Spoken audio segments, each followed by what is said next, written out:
Hello. Hey, Dad. How's that white Christmas looking? You promised, remember? Meredith. Of course, it's coming down as we speak. Wait till you see it. Great. I knew you wouldn't let me down. My plane lands Tuesday at 5:30. Perfect. How will you get here? Will someone pick you up? Obviously. I've got the best chauffeur around. His name starts with a T and ends with Thomas Weiss. All right, then. I hear he's the best in the business. I'll make sure he's there. 5:30 sharp. Oh, thanks, Dad. See you soon. 2 more nights, Em. Can't wait to see you. Same here. Say hi to Mom for me. Bye, Dad. Bye, Em. Have a safe trip.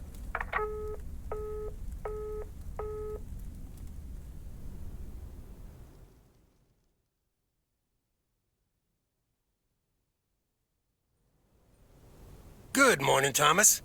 I bet you woke up feeling like $1 million after winning that monster pot last night. Morning, Frank. It felt like $96.40, actually. But yeah, I had a great night's sleep. Ha! I bet. It looks like you've hit the jackpot again today. There's hardly any Christmas mail rush because of the snow. Ah, that's a pity. I really don't mind being outside in the snow. Well, I do. Snow's for looking at, not for walking through. Take it easy out there today.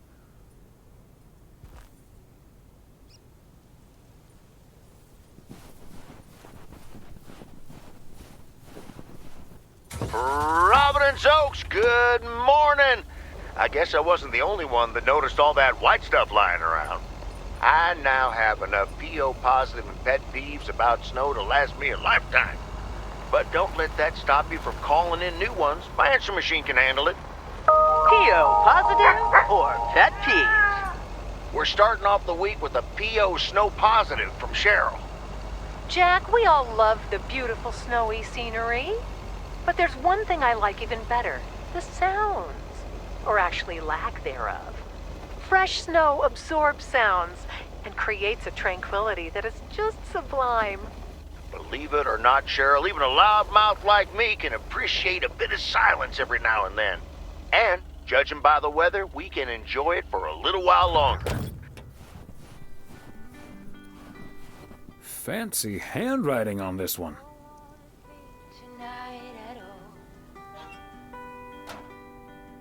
Just wanna watch them stars fall. You don't wanna try to make up dreams just to be seen. I wanna lay here beside you, quiet.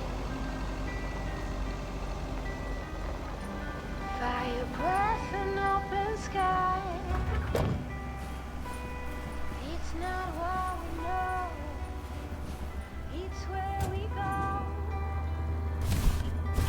Rings a tower goodbye. Christmas gift? Here's hoping. It's what we choose to be.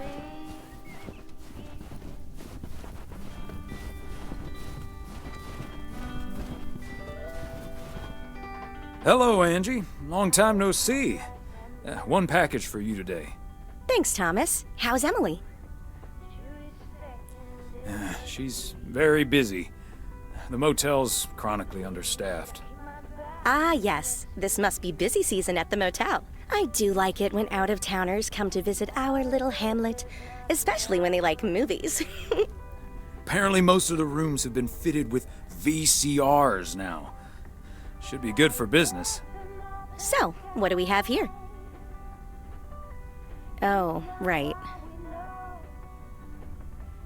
You okay there, Angie? It's just some things from LA. Toiletries, stuff like that.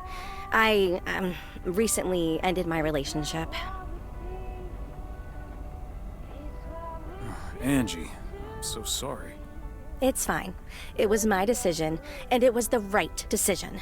The long-distance thing just wasn't working out. Still, seeing your spare toothbrush, that shampoo bottle, a stick of deodorant, it just makes it so definite, you know? Like the LA chapter of my life is now finally completely closed.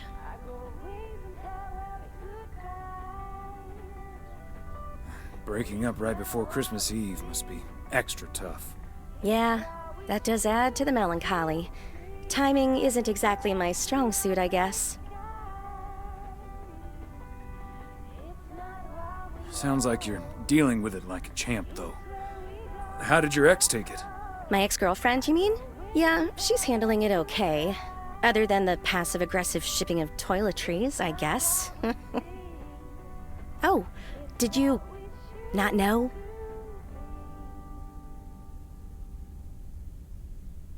To be honest, I did have an inkling. Wasn't sure, though. I mean, it's not exactly something I walk around advertising around here. This is probably the first time I've seen you blush. Well, I'll leave you alone with your thoughts. And your spare toothbrush. Merry Christmas, Angie.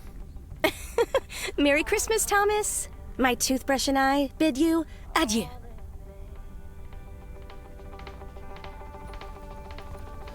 Who will pick you up when you lost everything? Does it all become for granted when the wedding rings? Oh, there must be more. There must be another way. There must be conscience.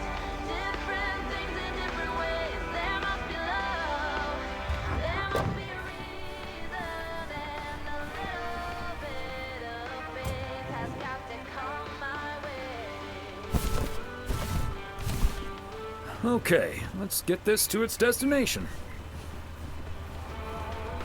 I was just a little girl when my mama used to say.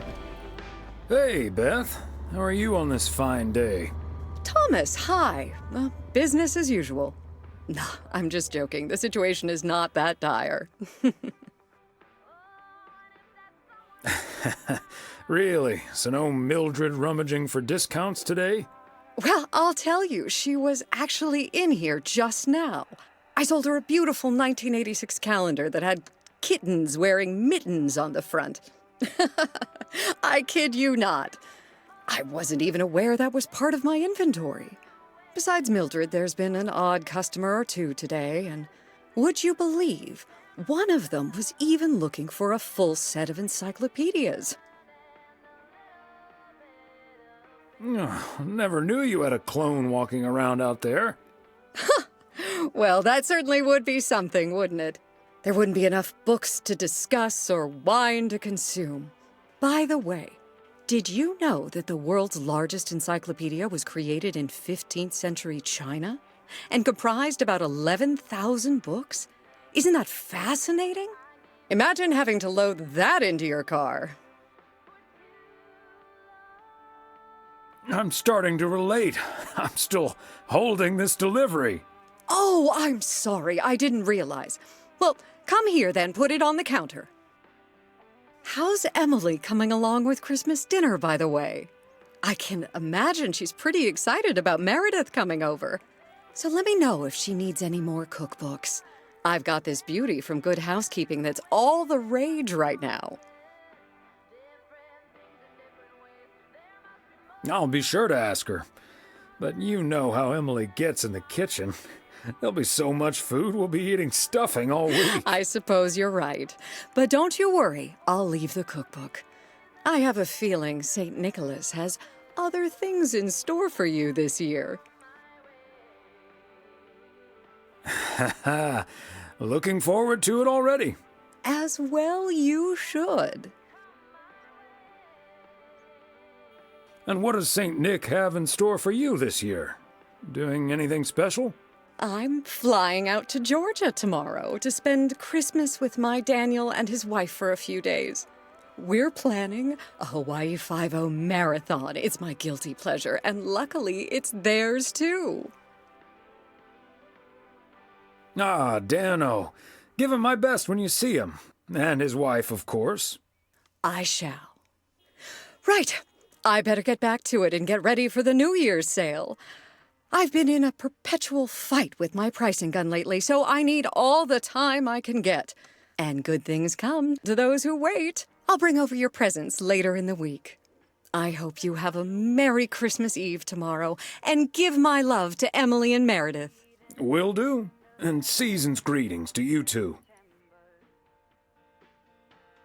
I can feel the wind blow, and the late summer sky is like a giant ember.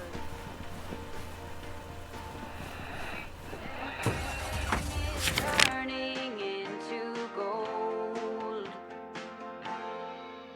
when the autumn leaves are playing chases, puts a smile up on my face. They leave their branches one by one and whirl around there just for fun. Some are faster, some are slow, and some are high and some are low. Dancing through the last days of September.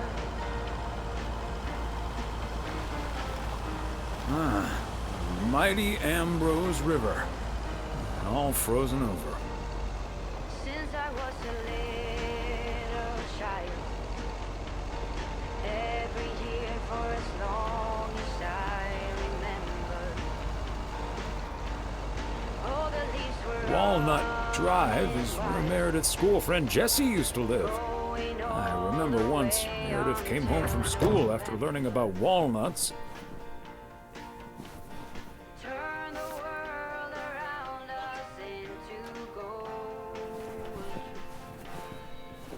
When the autumn leaves are playing chases, puts a smile up on my face. Walnut Drive is where Meredith's school friend Jessie used to live. I remember once Meredith came home from school after learning about walnuts, and she asked us if they were named after the street. Some are high and some are low. Dancing through the last days of September.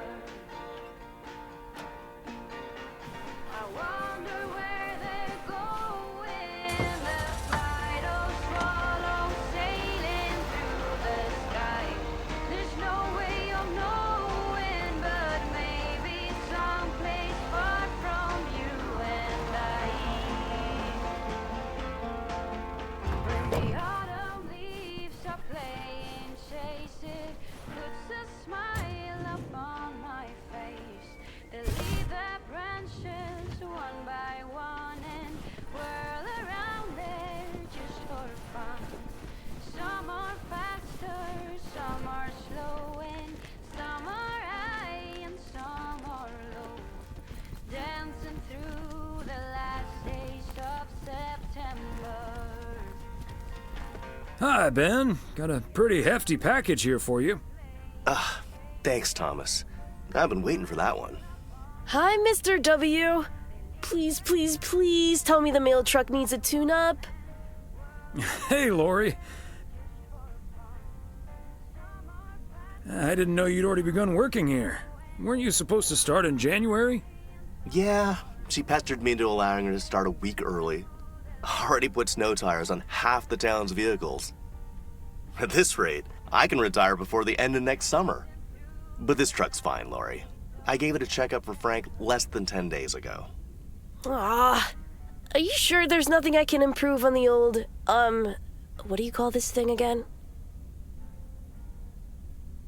I just call it the mail truck, actually. Boring. We need to come up with a better name than that. Tell you what, Lori. Maybe you can check out the car horn. It sounded a little off last time I checked. The horn, eh? I'm on it. That was easy peasy, lemon squeezy, Mr. W. Diaphragm had gotten a little dusty, but it's all better now. The mail truck is honking like a big old goose again. Thanks, Lori. Come to think of it, I will be calling your truck the Goose from here on out. Big, white, wobbly, and with a honking great horn. Honk, honk! The Goose has a nice ring to it. Or a nice honk, anyway. Well, gotta be getting back to my rounds. Happy holidays, you guys. Thanks, Thomas. You too. Especially my mother, the day that lives in infamy.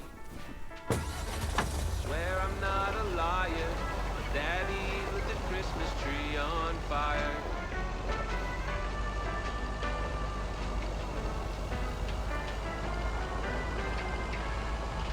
I wouldn't say that my dad drank much more than most. This time of year, he tend to double his dose. I'm not saying it's wrong, and I'm not saying it's right. The Yule log ain't the only thing was burning that night.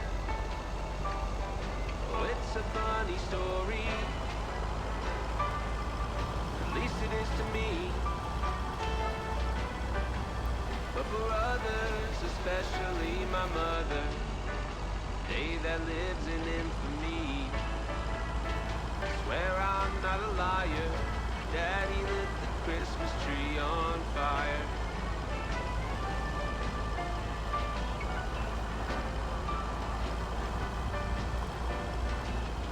Now that I'm older and I've settled down, it's late December, there's no tree to be found. Plus it helps Mary the Jew, and now she wants a Christmas tree. What am I to do? Well, I told the baby I didn't think this would matter. Besides those damn trees, they're a real fire hazard. And I'll have you know the doctor just diagnosed me with a little something called PTCTFSD.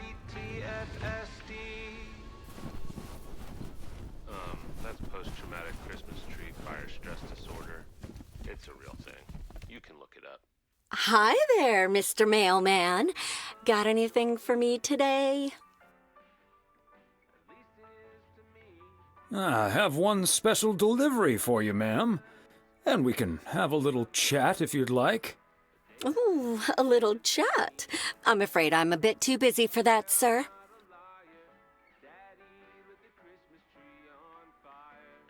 Oh, you sound an awful lot like my wife.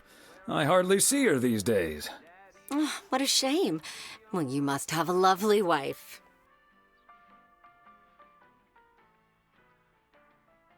She looks almost as lovely as you.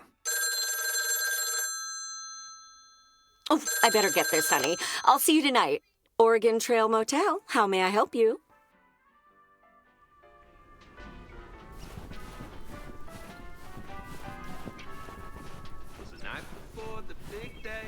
I could barely sleep. House was so quiet I could hear my heartbeat. Then I heard a rumble. I wondered, oh, could this be the famous fat man coming down the chimney? I cracked open my door to catch a glimpse of Saint Nick. Could hardly see a thing. The smoke was so thick. The driveway filled with flashing red and blue lights. Santa traded sleighing for a fire truck tonight.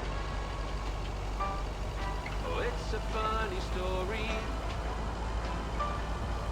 At least it is to me. But for others, especially my mother, the day that lives in infamy. I swear I'm not a liar, but Daddy lit the Christmas tree on fire.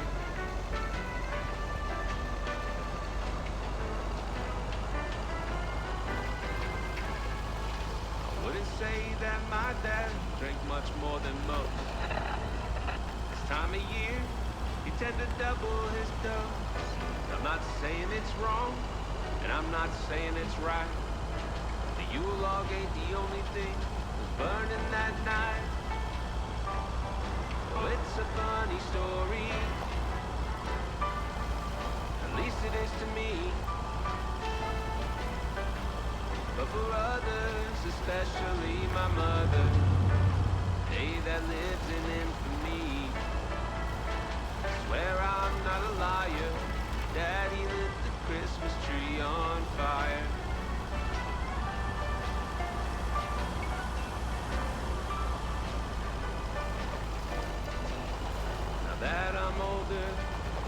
settle down.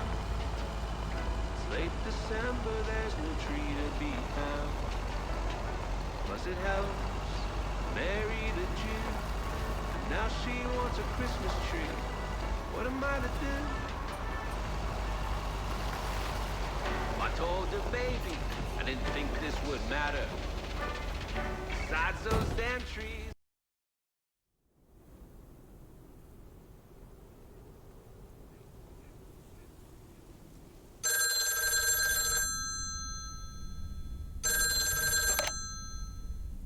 Hello? Hey, Dad. Meredith! Meredith! What's up?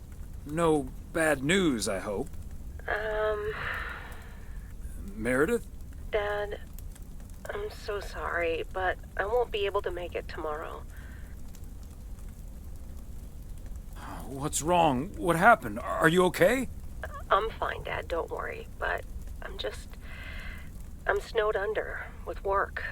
It's at 86. It needs to be up and running at the start of the new year. I stumbled upon some errors today, and now we need to fix them this week. This sucks. Yep, it sure does. Is that Steve guy pressuring you again? No, it's not Steve's fault. We've all worked so hard this year. Can't squander it all in the last week, right?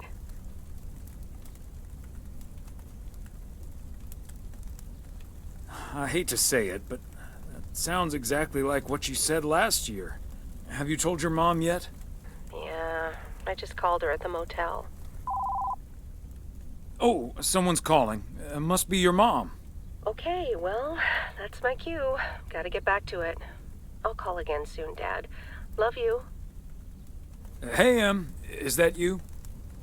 If by you mean Emily, then yes. If you mean M for Meredith, then no.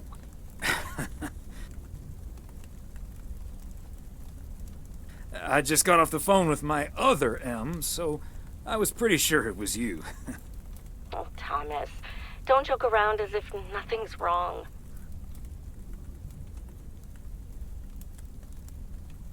What else can we do? It's just Christmas. Well, just deal with it, like we always do. Why don't we invite someone else? Unless you're happy with just Mildred coming over. Just Mildred? You might as well go for rock bottom and ask Nancy to. Oh, yes. Oh, I'd love to hear them bicker about the cat food assortment at the general store. In any case, I'll call Beth and ask her again, too. And then I have to do a towel run, refill the vending machine, and vacuum the reception area. So it'll be a while before I'm done. I'll see you tonight, honey. Okay, Em. Drive home safe.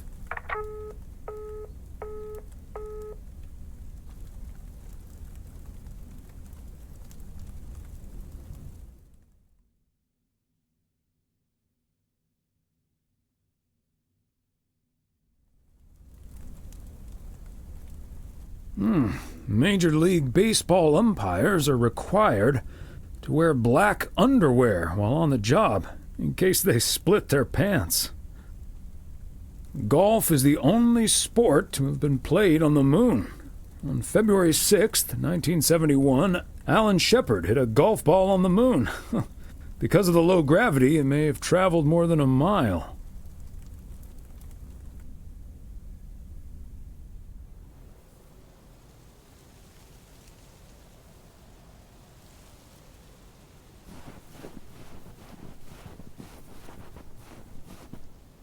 Morning, P.O. It's time for a different take on the snowfall. P.O. positive or pet peeves?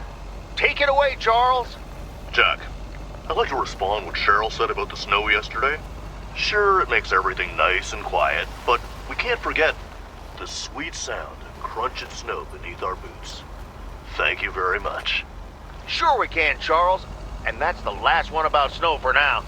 Apologies to the guy with the pet peeve about yellow snow. Better luck next time. Today's weather as bright and beautiful as yesterday. Enjoy the crunch, folks. Back to the playlist.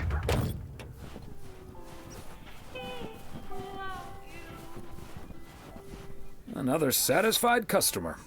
Unless it's Bill's.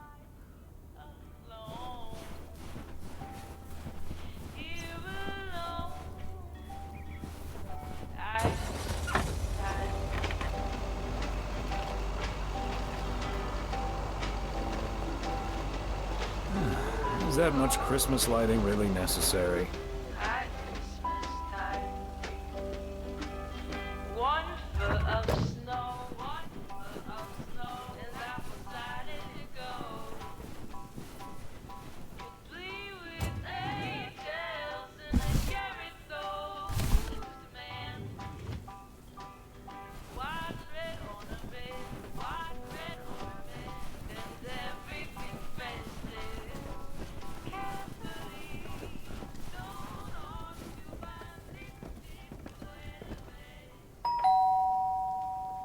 Oh, good day, Kay. Hi, Thomas. I've got a parcel for you. Thanks. I'm sure Santa will be happy this arrived just in time. Anything I can do to help the old man out. How are things with the family? Good. Good. Really looking forward to the holidays. I've been making Grace this great big space station out of ply. It's coming together really nicely. And Barry is getting Max a second-hand guitar as we speak. Oh, that sounds great. I'm sure they can't wait for Christmas. Neither can I. What about you and Emily? Got anything special planned for the coming days? Well, sadly, Meredith can't make it this year. Right. Well, we'll still have fun, though. I'm sure. Well, I'd best get on. I have to check on the oven. Or Santa will have to eat charcoal when he stops by tonight. All right, best get back to it myself. Give our love to Barry and the kids. And Santa, if you happen to see him. Will do. You and Emily have a great Christmas too, okay?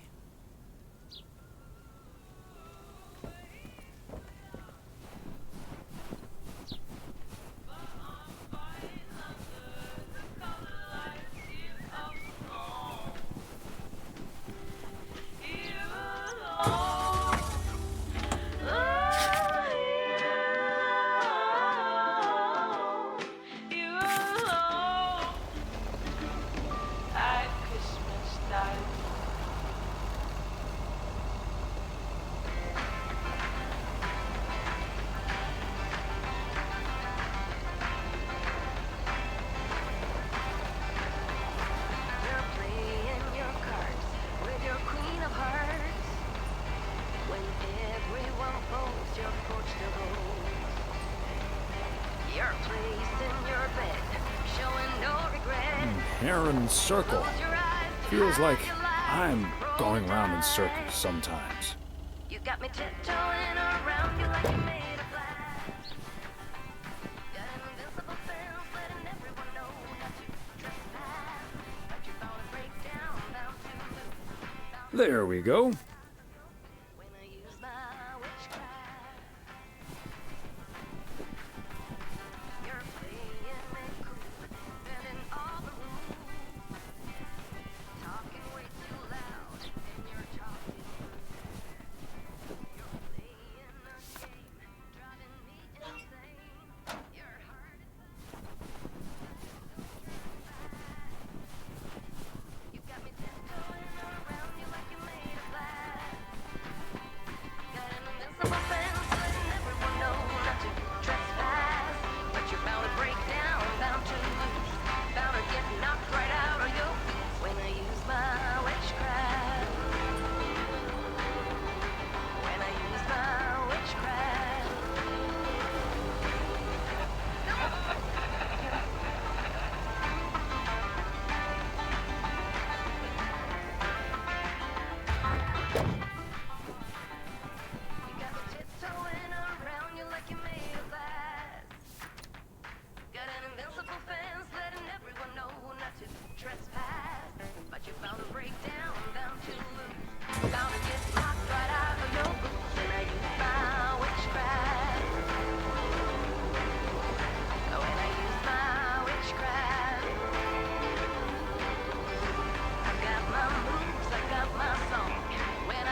boxes from the deep green branches. One of the chances is December. The cold winds blowing through the mistletoe and stockings are looking about the fight things. But here's the thing about Christmas. They say it don't mean nothing unless you got somebody else to share it with. But I'm alone this Christmas, and I'll be okay. I'll have my own kind of special holiday. You think I'd be blue if without you, but I'm fine under the colored lights here alone. Here alone at Christmas time.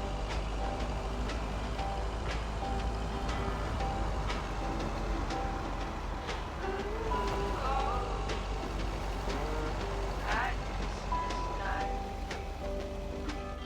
One foot of snow, and apple decided to go. Complete with angels and a carrot though. Part and parcel.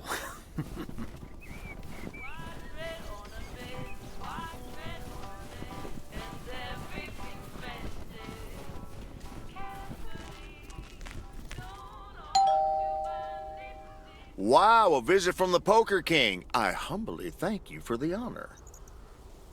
The pleasure is all mine, sir. And this package is yours. Ooh, boy, Frank came through once again.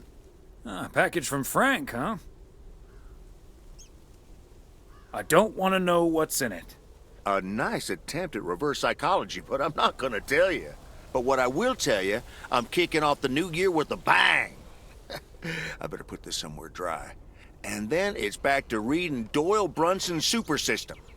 Ooh, you're in trouble this Sunday, sir. I'm glad I can blame the cold for my suddenly shaking hands. Nice spin, sir. Nice spin indeed. Anyway, later, Thomas, and take care on those icy roads.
Don't wanna sleep tonight at all. Just wanna watch them stars fall. But you don't wanna try to make up dreams. Bert's out of town for the holidays, but he did ask me to keep an eye on his place.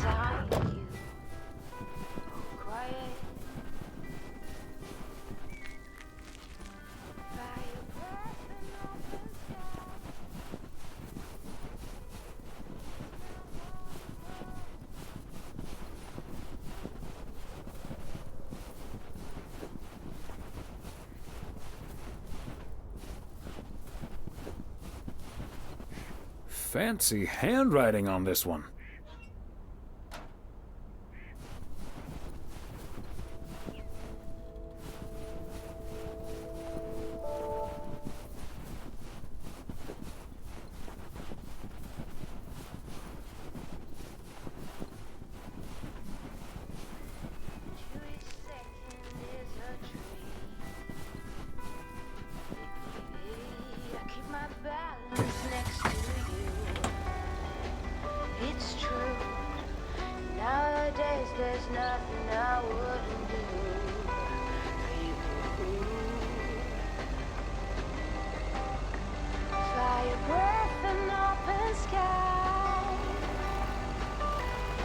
It's not what we know, it's where we go.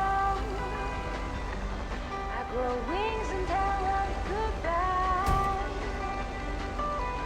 It's not what we see, it's what we choose to be. We're beyond good, I've never been so ready. Fire breath in open sky. It's not what we know, it's where we go. I grow wings and tell every goodbye. Oh, it's not what we see, it's what we choose to. Ah, they must be out of town for the holidays. It's not what we know, it's where we go.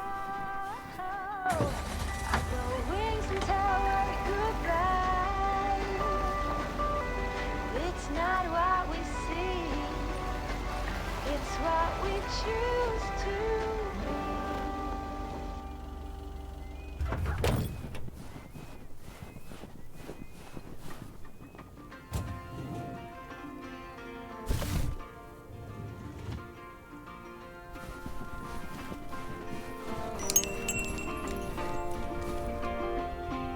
Greetings, Nancy. Hello, Thomas. That should be the last batch of Christmas pudding ingredients. Sounds good. Is it for you or for the store? For the store, of course. I'm not gonna change my cooking schedule just because of Christmas. Your cooking schedule? Mm-hmm. A set meal for every day of the week.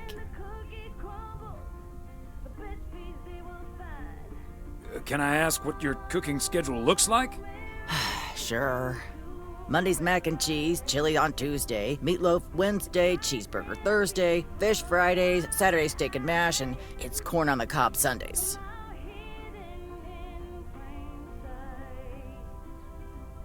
A healthy and balanced variety of culinary goodness. Color me jealous. No need to be jealous. No one's gonna stop you from creating your own schedule. Maybe I will, but I'm going to enjoy the Christmas meal first. And I'll be savoring my homemade chili. Nice. I'll be on my way now. I'm looking for the breeze. Come join me in the search. I think that's what it takes. Oh, we're racing to the red line. It's right there before our eyes. Somehow hidden in plain sight. Hey, Thomas, do you think it'll ever stop snowing? I'm glad it's the last day before Christmas break. Well, sorry, Frank. They're forecasting snow until at least the new year. But hey, about Christmas. Are there any good basketball games scheduled? Good games? Are you kidding me? The Knicks are playing the Celtics at MSG. I think the Celtics will go all the way this year, but I wouldn't count out an upset at the Garden.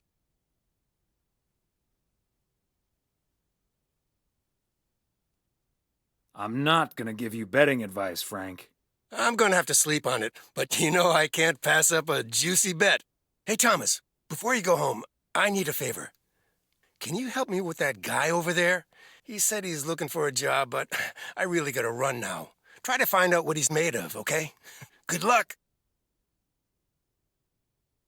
Hello, young man. I heard you were looking for a job. My name's Thomas Weiss, and I've been working for the Postal Service for nearly 40 years. Hi, I'm Matt Kearney. I'm glad someone finally showed up. Nice to meet you, Matt.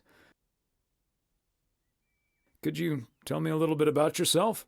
Well, I'm basically a computer expert, kind of in between jobs right now.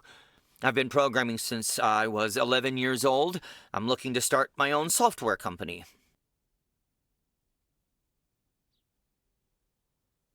But I assume you are aware that we don't have computers here. Yes, and that's where I come in. I can overhaul this old-fashioned operation and have it running twice as efficiently with the help of computers. Wow, that sounds quite promising. Oh, it's only the beginning. In the future, people won't write letters anymore, and parcels will be delivered by battery-powered mini helicopters. Right, okay.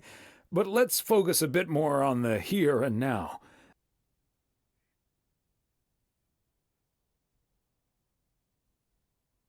Do you enjoy working with customers? I think everyone would enjoy someone who skips the small talk and gets the job done as soon as possible.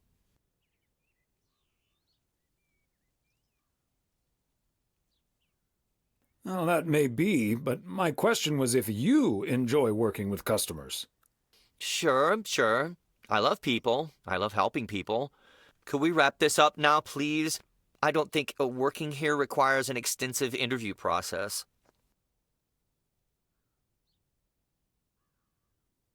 I'd like to ask one more question, actually.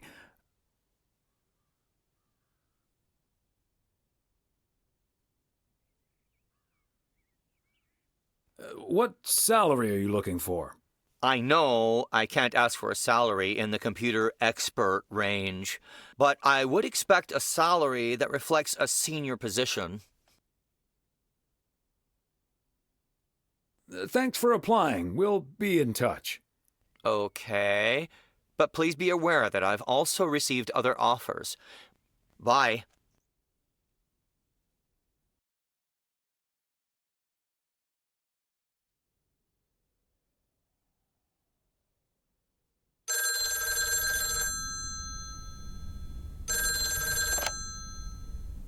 Yep, hello. Hey, honey, it's me. Finally found time to call. I'm having such a busy day. Did you invite anyone else over for tomorrow? Nope. So it's just you, me, and Mildred. Or is Beth coming as well? Yeah, Beth is coming. So happy I could finally change her mind. Nice work. She's great company. As opposed to Mildred? No, this is not funny. Mildred is a sweetheart. And you better wear the Christmas sweater she knitted for you last year.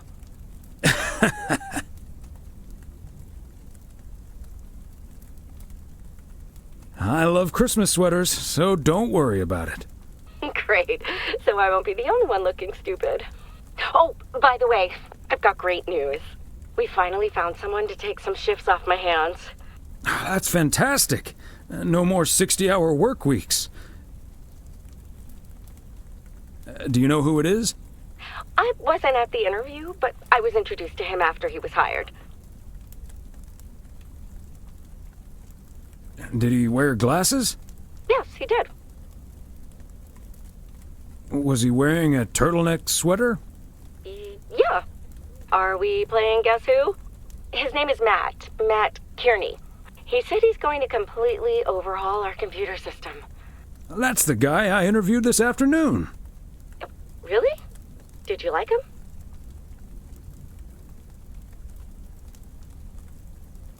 Can't say that I did, to be honest. That's a shame. But it doesn't matter. He'll be taking the load off my shoulders.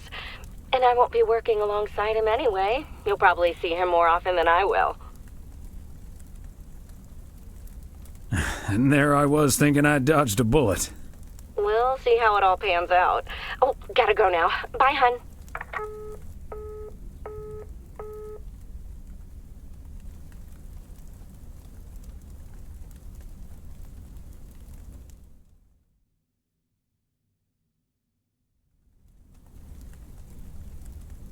The yo-yo started out as a weapon in the Philippines during the 16th century, before being introduced to the United States as a toy in 1929. It weighed 4 pounds and had a 20-foot cord. Australian rower Bobby Pierce won the 1928 Olympic Games against 8 other competitors, even though he stopped during the race to let ducks pass in front of him.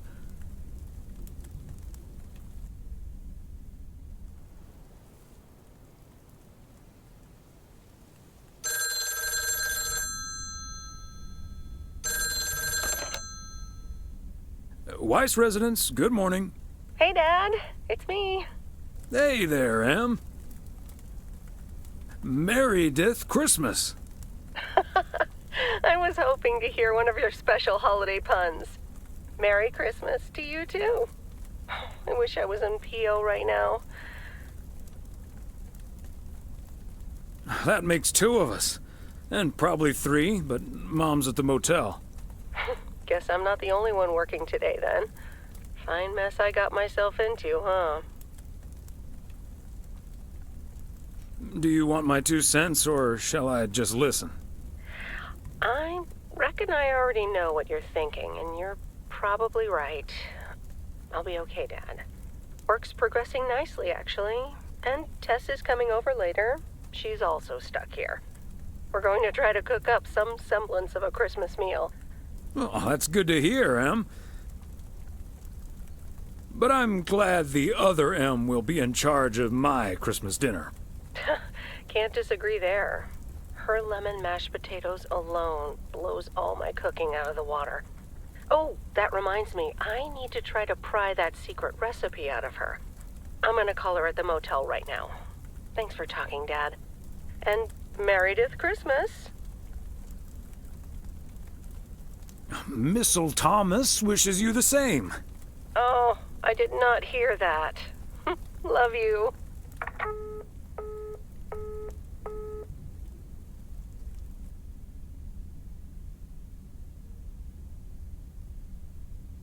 Oh, Mildred, you shouldn't have.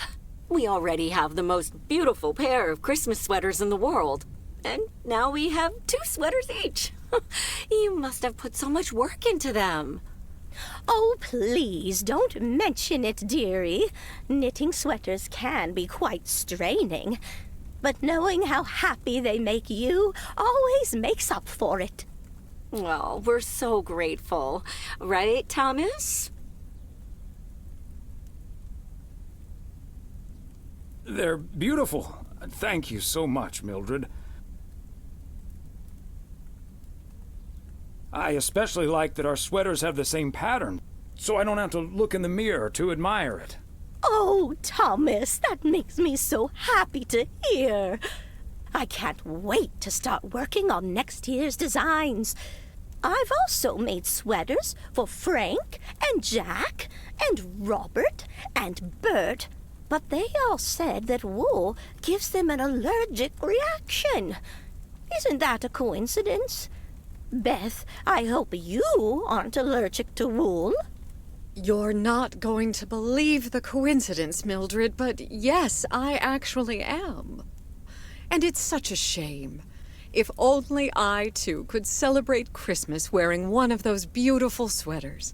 Anyway, Emily, would you be a darling and pass me the peas, please? Peas? I don't... Oh, you mean the string beans. I suppose peas would have gone lovely with the meal as well, now that you mention it. Right, Thomas?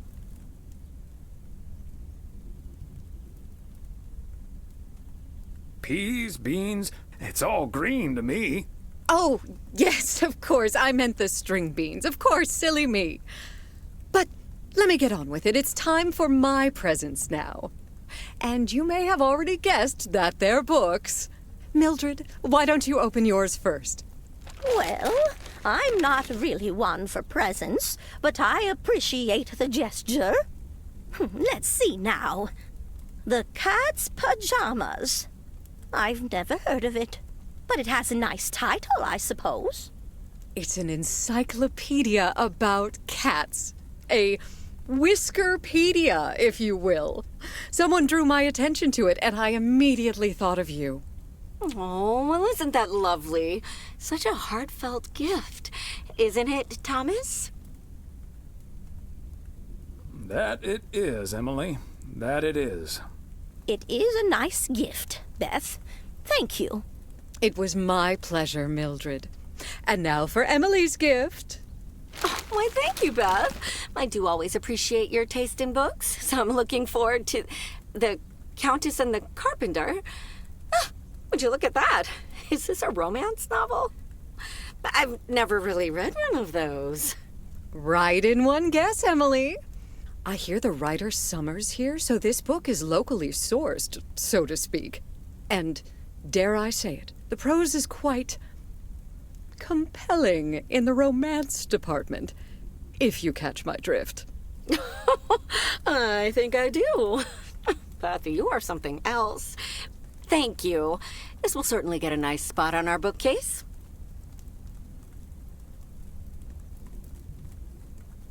Ah, good to know the romance department is in our bookcase now, so I'll know where to find it. Well, I'm looking forward to reading it already. Thank you so much, dear Beth. You're welcome, Emily. I'm sure you'll love it. Okay, Thomas, it's your turn now. Let's see. Crazy sports facts 2. Even more crazy sports facts. Whew, boy, I love this stuff. I'm actually reading part 1 at the moment, so I can tuck into this straight after. Thanks, Beth. You're welcome, Thomas. And you're right, there's some fascinating tidbits in part 1 as well. Even if one no longer actively plays sports, it's at least fun to read about it, right?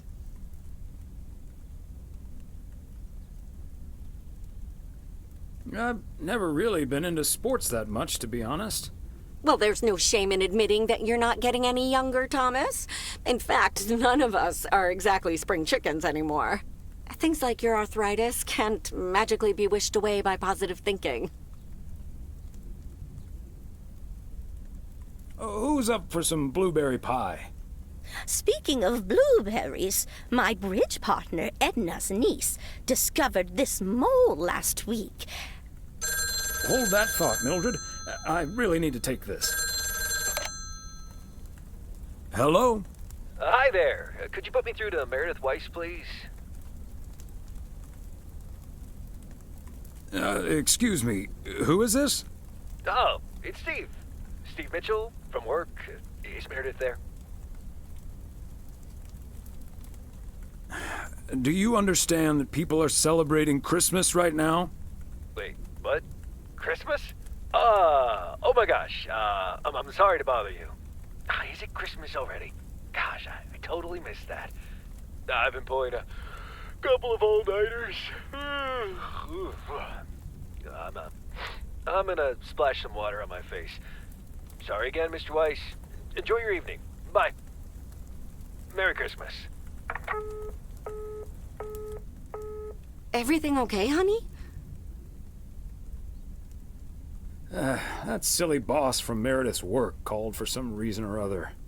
Never mind. Beth, you were saying? I wasn't actually, but I was looking for a way to say this, and now's as good a time as any, I suppose. My dear friends, I am leaving Providence Oaks. What? You're what? What's that, dear? Why? Well, before we move on to the sad part, let me first tell you the good part. Ladies and gentlemen, I am going to be a grandmother. Oh, Beth, that is amazing. Well, I'll be. Whose mother? I mean, congratulations. Yes, my son Daniel and his wife are expecting. Isn't that wonderful? But, and here's the proverbial kicker, you may remember that they moved to Savannah, Georgia a few years ago. So if you put 2 and 2 together... You're moving away to be with them. That's great, Beth. I'm so happy for you. That is marvelous, Beth. Congratulations. I wish you and your family all the happiness in the world. But I'll miss you something terrible. We all will. But we have to toast to the good news. Thomas, go pour us some brandy and I'll get the pie.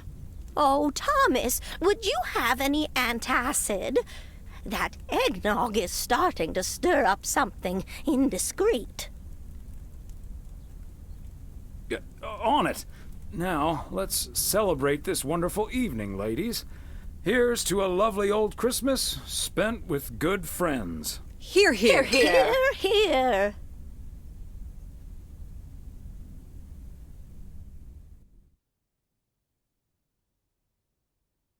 Hey, Thomas. Did you see the game last night? Morning, Frank. Nope, we had our Christmas dinner. But I have a feeling you're going to talk about it anyway. The Celtics were up by 25 in the third quarter, but they still lost the game in double overtime.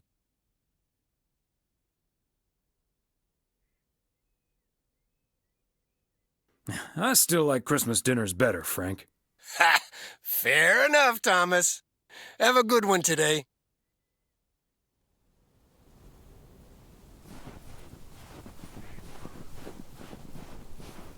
Season's greetings, P.O. It's the second day of Christmas, and I don't have turtle doves or partridges in pear trees, but you know what I do have? P.O. positive or pet peeves?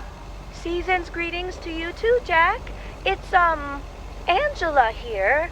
I watched the movie Gremlins the other day, right in my own cozy VCR-equipped living room.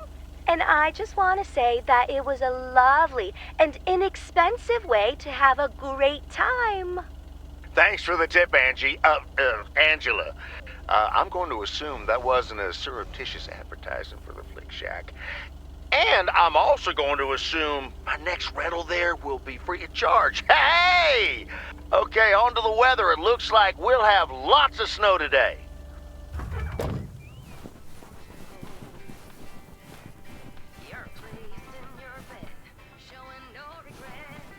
Another satisfied customer. Unless it's Bill's.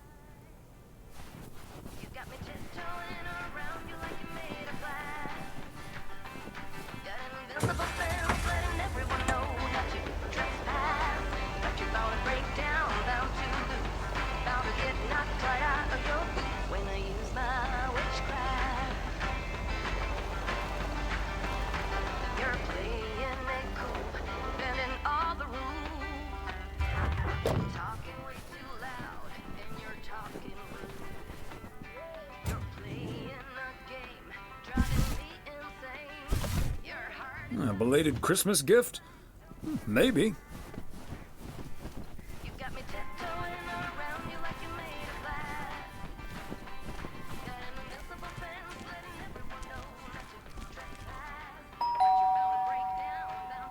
The Kovacs family always heads to Arizona in the wintertime. And who can blame them?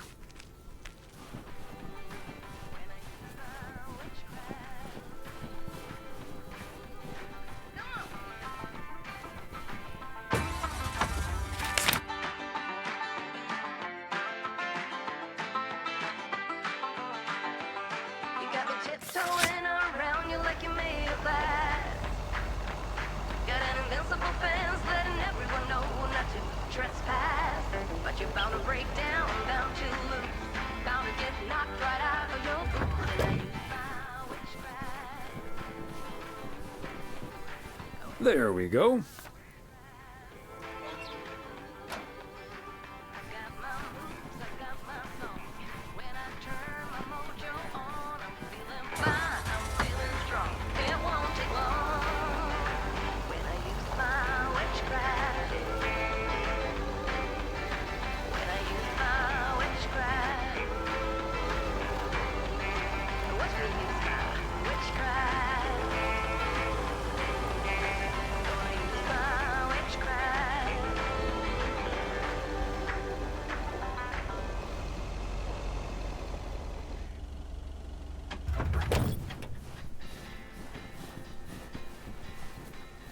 Somehow it's always nice when our neighbors get a letter. Here's to you, Andy and Toby.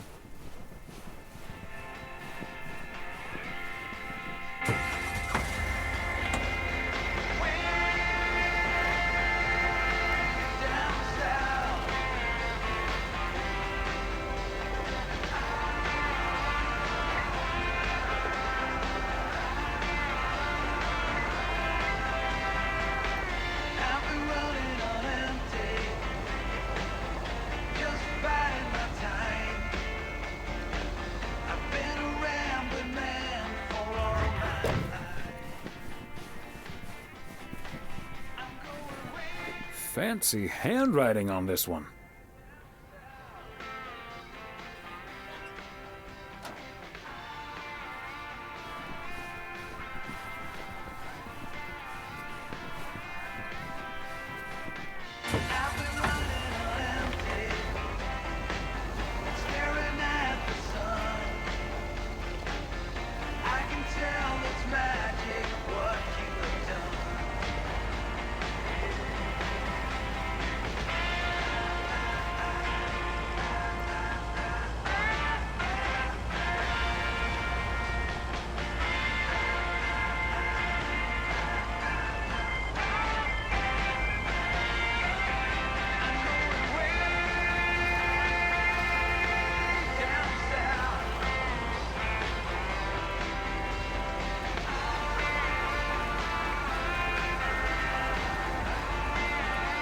okay, Thomas?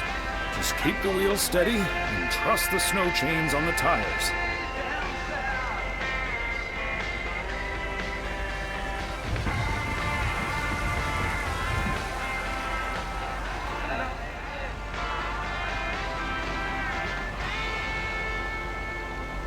I'm reminded of our honeymoon to Niagara Falls all those many years ago. A little more impressive than our local waterfall, but not by much.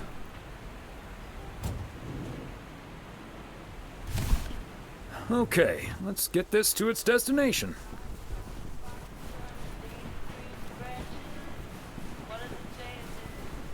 Hey there! Looks like Santa's a little late this year. That's what you get for not being a good boy, Robert Harris. Let me try to make it up to you. Take that heavy load off your hands. That must be the fire pit I ordered. Now I can finally go ice fishing without freezing at the same time. Ice fishing? That sounds like a nice adventure. Well, you're in luck. Bert's out of town, so I could use someone else to talk to. Not that Bert talks that much. How about it? Tomorrow evening? Sure, let's do it. But you better make sure that fire pit is working. Perfect. I'll bring all the gear, but feel free to bring some booze. Hey, did you have a nice Christmas, by the way? I've had better. My daughter couldn't make it. Sorry to hear that. Anyways, I won't hold you up any longer. I need to assemble this baby. See you tomorrow, Thomas. I'll come pick you up.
These cabins must be so cozy in the wintertime. Cold. Probably freezing cold.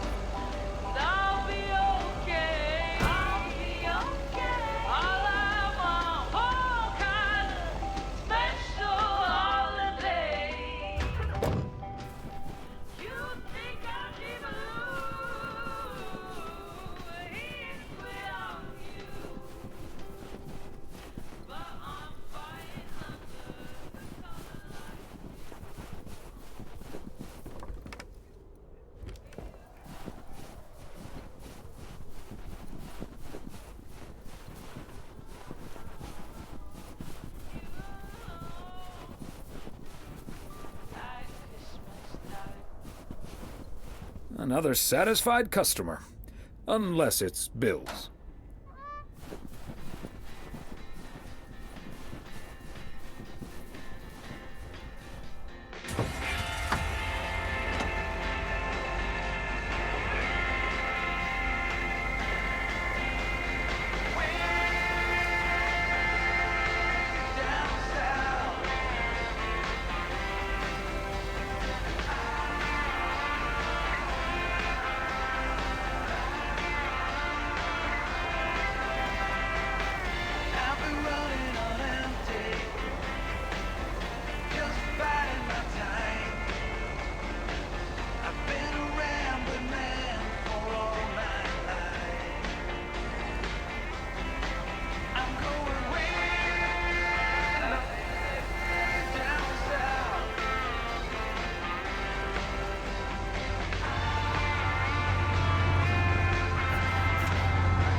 Whoa, looks like you're having some car trouble.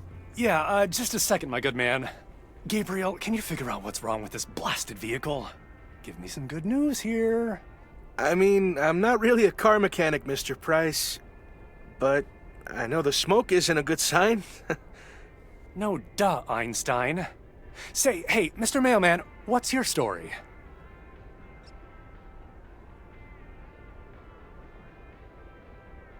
Name's Thomas Weiss, and yes, I do deliver the mail. Okay, then you're Thomas Weiss, mailman, and I'm Connor Price, annoyed man. Gabe, if you don't know what you're doing, then why on God's green earth are you fiddling around with that engine? Just thought I'd pop open the hood, Mr. Price. What with the smoke and all? It needs to vent. Needs to vent, huh? Never have I felt more like a busted car engine. God! I'm dying in this podunk country-ass town. Bunch of freaking yokels. So, hey there. I see you've already had the privilege of the full Connor Price experience.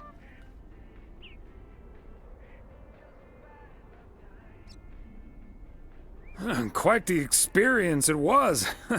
Well worth the price of admission. Yeah, Connor can be a bit much. Anyway, I'm Ilsa Richter, local TV segment producer turned car problem solver.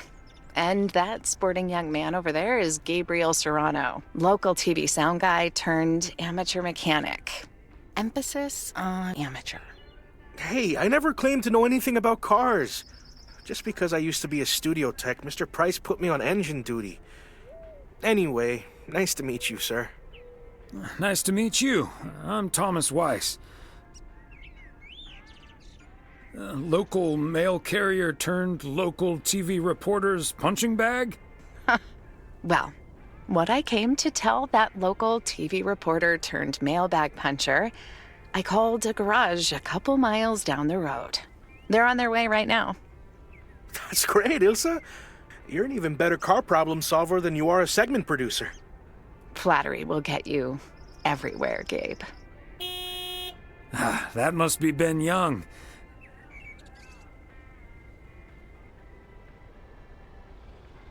You're in capable hands. He'll have you fixed up in no time. God, I hope so. We need to get to Melville, and we're already way behind schedule. Hey, Mr. Mailman. Come in here for a second, please. Excuse me. Duty apparently calls. Happy travels.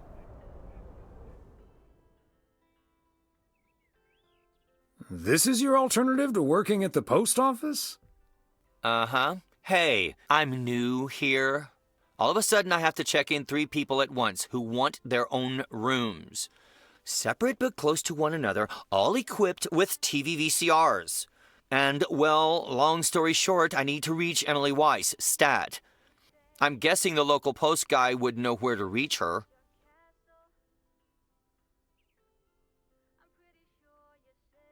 Sure. Her home number is 555 Go Take a Hike. Oh, thank you ever so much for nothing. God, where am I supposed to see whether room 2 has a VCR installed? I'll just leave the parcel here on the counter. Bye. They're already gone. Mighty fast towing there, Ben.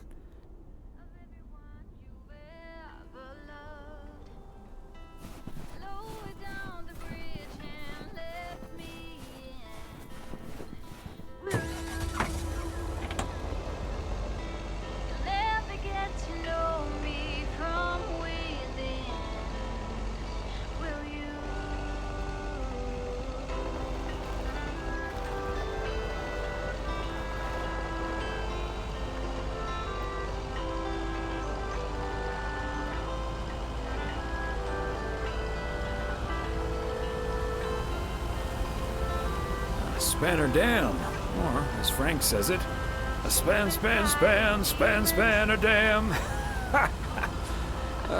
Never gets old.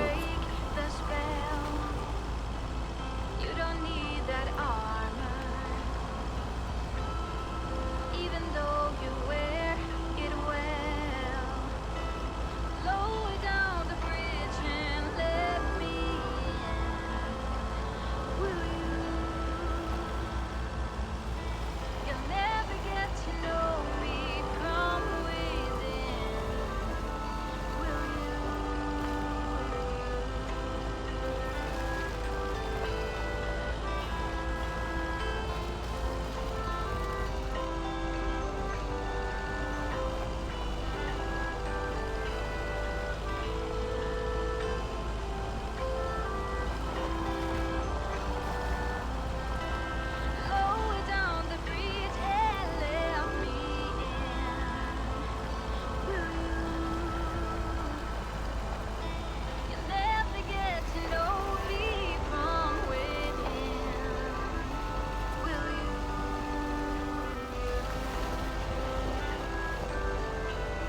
part and parcel.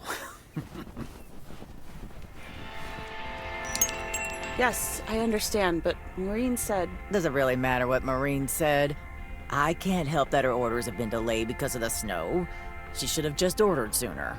It's not like New Year's Eve appeared on the calendar out of nowhere. That's true, but it was only 2 weeks ago that she decided to throw a celebration at the diner. And once we're sure we can host a proper party for everyone, you are also invited. That sounds an awful lot like blackmail to me. Please come to my party, Nancy. But first, hand over a football team supply of cheesy dip, quiche, and sloppy joes. I'm sure she didn't mean it that way, and I'm sure you're more than welcome either way. But I have to run now. Bye, Nancy, and hi-bye, Thomas. Bye, Kay. Maureen Hennessy strikes again.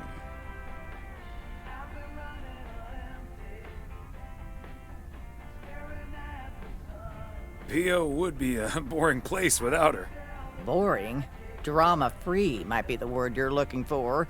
One thing's for sure, she does not know how to run a business. Always bites off more than she can chew. And now I'm supposed to come to the rescue?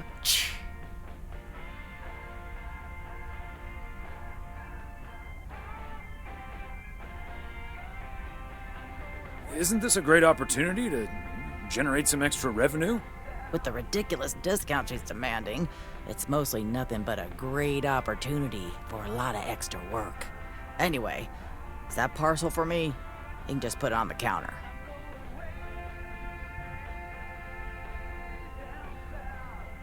All right, since you asked so nicely.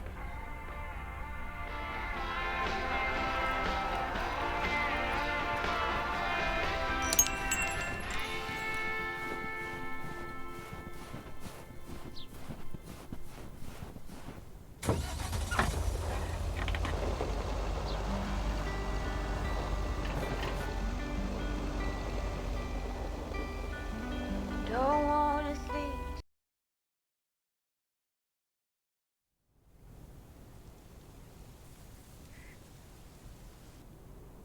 Hey, if it isn't Connor Price. Oh, that's him, huh? He's taller than he looks on TV.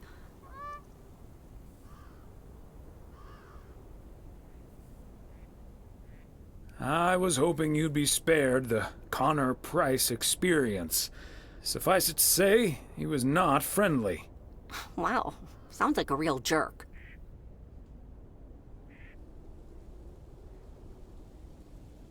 Hello, Mr. Price. Still fuming, I see. Well, hey there. Good to see you, man. Yeah, I guess smoking is a slightly healthier way to blow off steam. Especially since we've had a bit of change of plans. Oh, hi, ma'am. I don't think we've met. Connor Price, KNW6. Welcome to the Oregon Trail Motel, sir. Better get to work, honey. I'll see you tonight.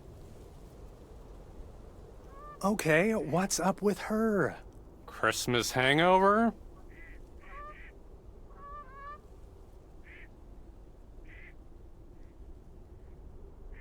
No, it's just that I told her about our earlier meeting. Oh, I see. Yeah, about that. Listen, I'm man enough to admit that it wasn't my finest hour. I'm usually a lot more easygoing.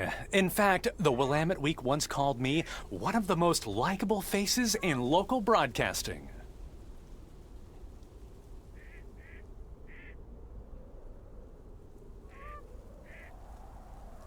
Well, my grandma used to say that it's easy to be nice when everything's fine. Staying nice when you're under pressure, that takes a bit more effort. Well, when my car isn't breaking down during a tight shooting schedule, I'm a pretty swell guy. Believe me, that's the price guarantee.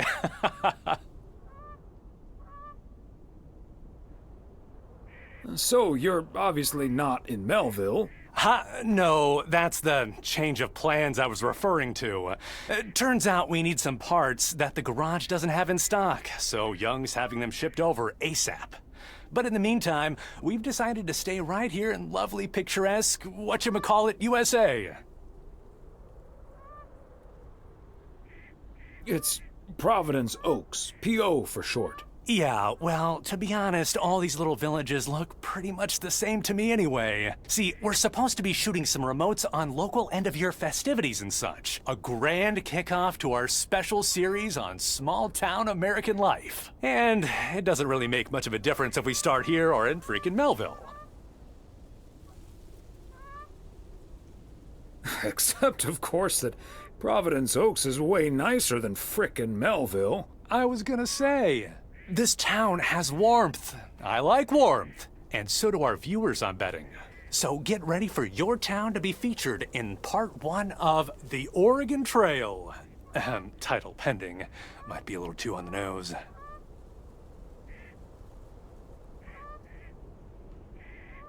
That is the same name as this motel.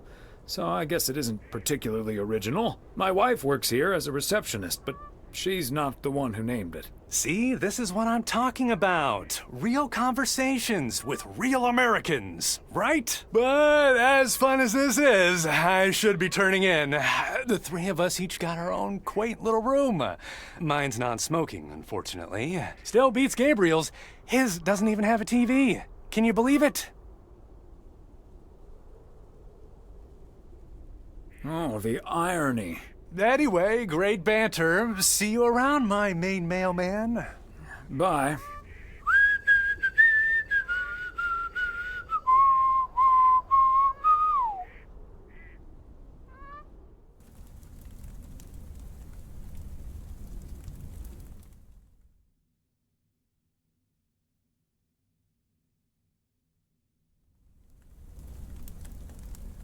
From 1912 to 1948, architecture was an Olympic discipline. Spanish singer Julio Iglesias used to be a professional goalkeeper. When recovering from a career-ending accident, a nurse gave him a guitar so that he could recover the dexterity of his hands. In learning to play, he discovered his musical talent.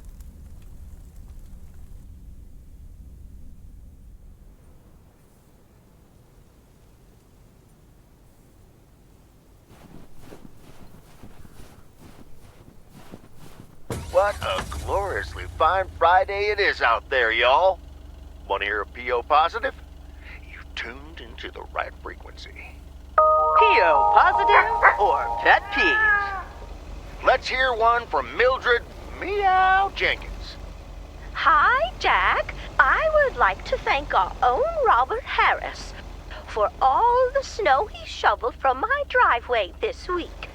He even brought a fish snack for my cats. Say thank you to Robert now, my dears. Way to go, Robert. Feel free to help clear out my driveway as well. It's only about a quarter of a mile. And it'll probably need shoveling because more snow's coming. But we're back to bright and sunny skies later today. Back to the music.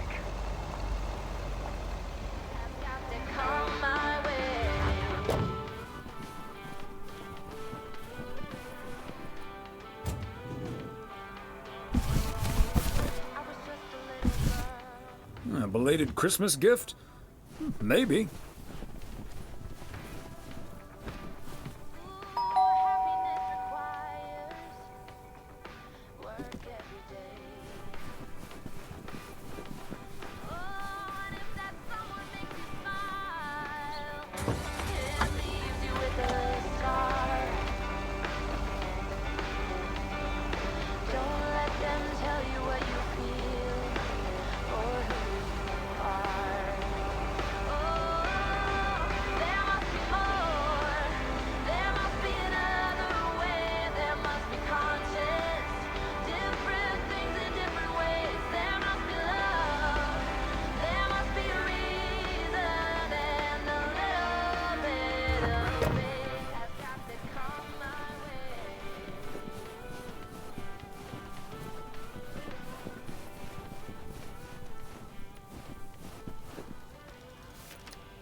Hi, Beth. Got a delivery for you. Where do you want it? Oh, dear Thomas. I almost didn't see you come in there. I was lost in thought, I suppose.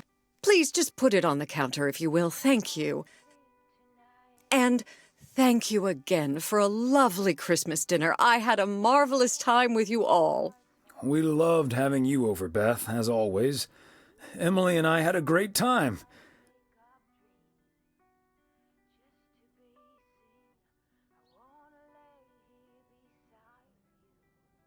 Although always is not going to last forever, it seems. Well put, Thomas. I do like that.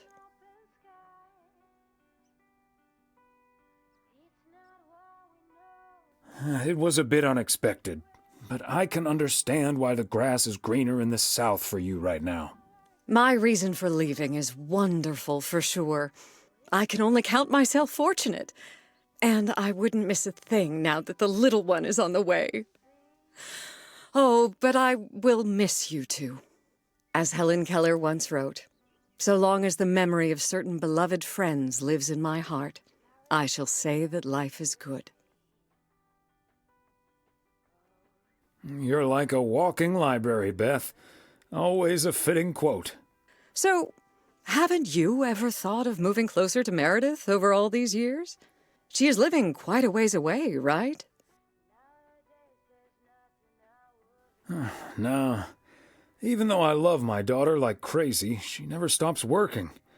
So moving out there wouldn't make much of a difference, I don't think. She's just like me, I guess. Can't sit still. She just takes bigger steps. Who knows? Maybe Meredith will even make it out here one day. And there's always the phone, of course. And don't forget the postal service. Quite right you are. Well, I won't keep you any longer, Thomas. I need to sort through this new delivery you've just brought in. And believe you me, that's going to take me a while.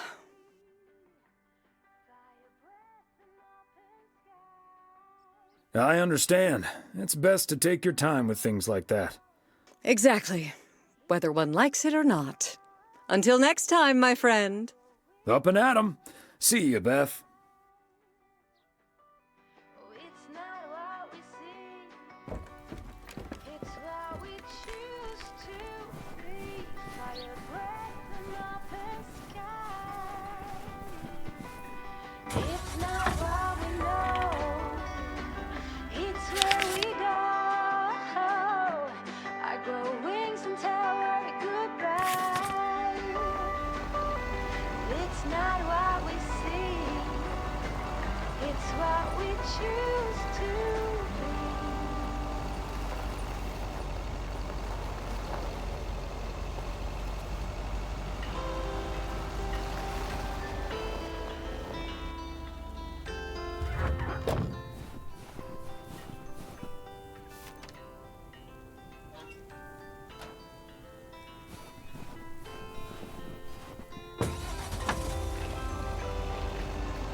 There we go.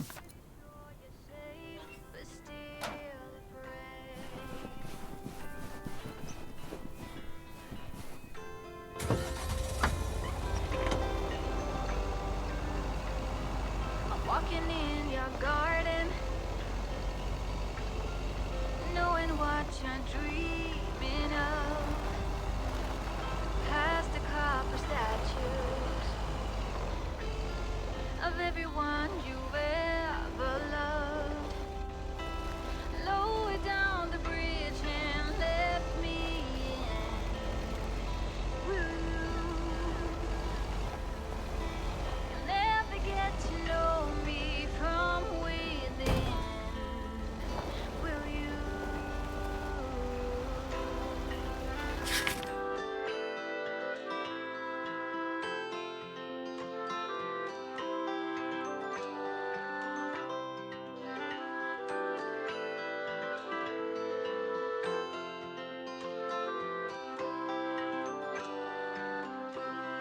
So you've been fighting demons. hands.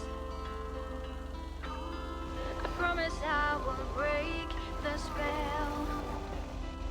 You don't need that armor, even though you wear it well.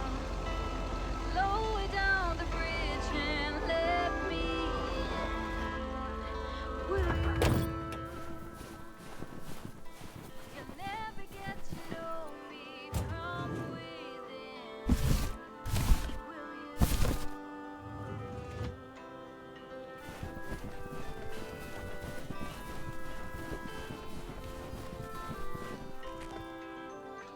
Ah, look who's here. Hey, Thomas. Yeah, I needed to take care of some stuff. Hardly any customers at the post office anyway.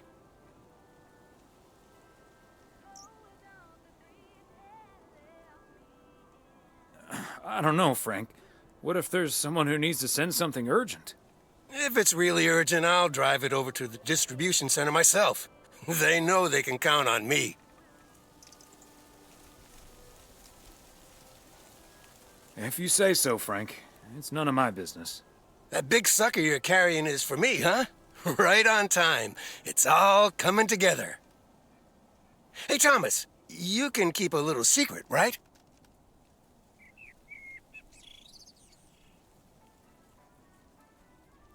Not if it gets me into trouble, Frank. Don't worry about it. It's not a big deal in any case. A buddy of mine was able to get his hands on some premium quality fireworks. I'm selling them with a nice profit. And anything I can't sell, well, let's just say you want to be outside Moe's Diner when the clock strikes 12 on New Year's Eve. Frank, that sounds illegal and dangerous.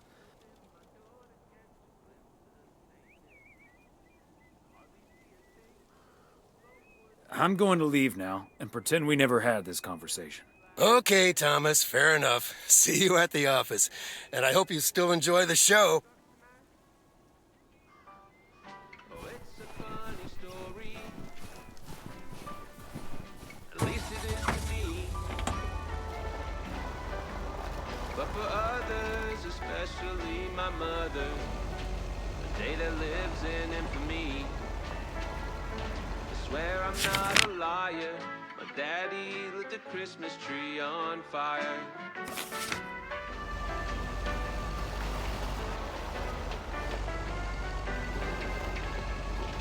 I wouldn't say that my dad drank much more than most. This time of year, he tend to double his dose. I'm not saying it's wrong, and I'm not saying it's right. The Yule log ain't the only thing was burning that night. Oh, it's a funny story. At least it is to me. But for others, especially my mother. Okay, let's get this to its destination. Swear I'm not a liar.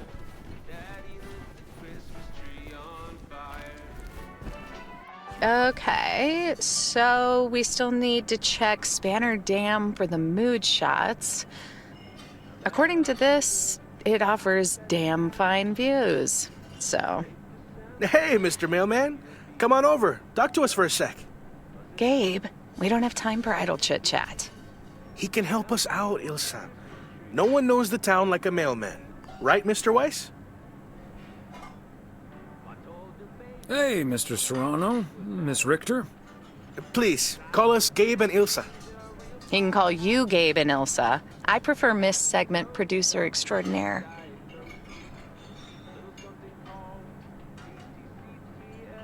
And you can call me PO's premier parcel provider. Thomas for short. Anyway, we're scouting out this beautiful town of yours for our report on small town America. It's great, but we could use the inside track. So, any secret spots we're bound to miss, but shouldn't? Well...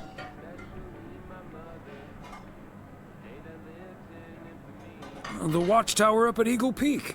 You can take in the view among the treetops. But make sure you watch out for those creaky steps. Oh, hey, Maureen. Now, here's your coffee, folks. Sorry for the delay.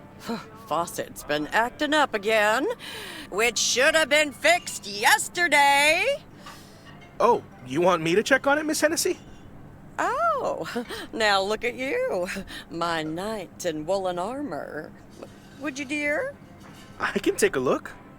Well, isn't that nice of you? Back of the kitchen, honey. Ashley, someone who does know what he's doing is coming in. Show him where the busted faucet is. And stay out of his way. Ashley's a sweetheart, but when it comes to fixing things, that boy is all thumbs. See, this is what the segment should be. Interacting with the townsfolk, helping out. I love it.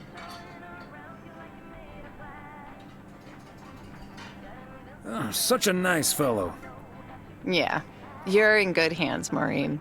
Gabriel may look and act like a naive little pup, but he can fix anything. Well, except for our van. But other than that... Oh, is that a fact?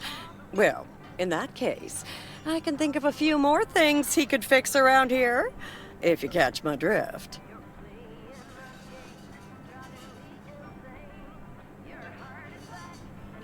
Maureen, there's a lady present. Let me just go check him out. Check on him, I mean.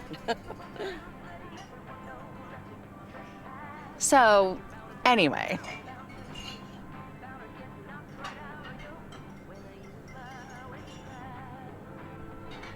So? Oh, wait. You had the Connor Price experience the other day. Have you recovered yet? I actually encountered him outside the motel yesterday evening. He was a lot nicer this time. Really? Oh, did he greet you with, "Good to see you, man"?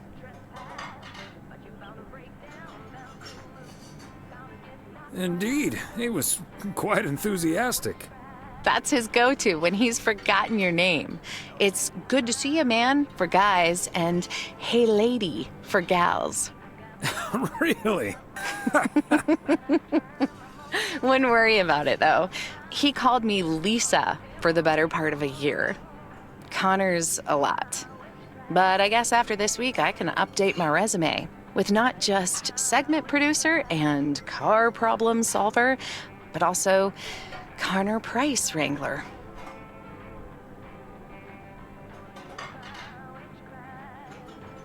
Gabriel seems very nice, though.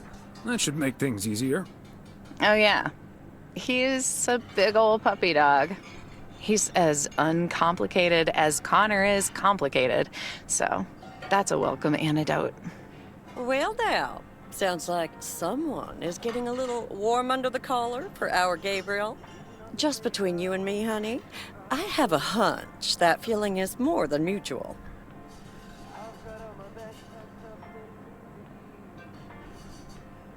Maureen, is the faucet fixed yet? All I know is, I just spent 5 minutes with our knight in the kitchen, and during that time, he mentioned Ilsa about 12 times. Really? Well, Faucet's all better now, Mo. And we should be hitting the road right about now. Right. Thanks, Maureen. Nice talking to you, Thomas. Bye now, folks. Be sure to check in again soon, you hear? Huh, these TV folks sure know how to liven things up, don't they? Indeed, Maureen.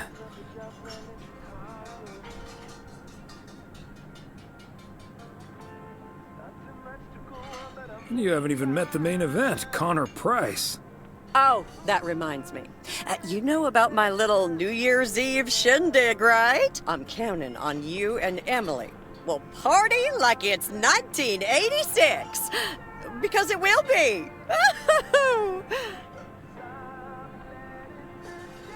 Of course we'll be there. Wouldn't miss it for the world. Best get back to it. See you, Mo. Bye now.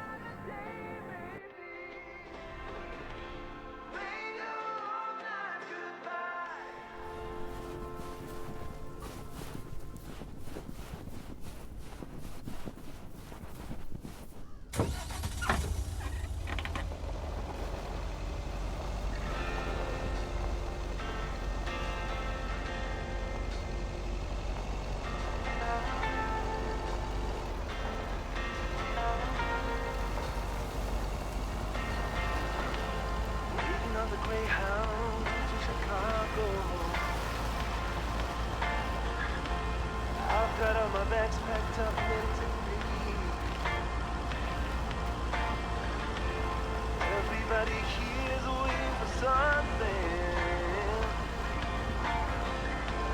I'll be on my way, I'll make it there by New Year's Eve. Stop dragging your heart around, baby. Stop letting the chances slip you by. Stop staying another day, baby. Wave your old life goodbye. Got myself a job playing in Chicago. It's not too much to go on, but I'll make it fine. Ooh, still anything's better than just hanging around, yeah. Stop dragging your heart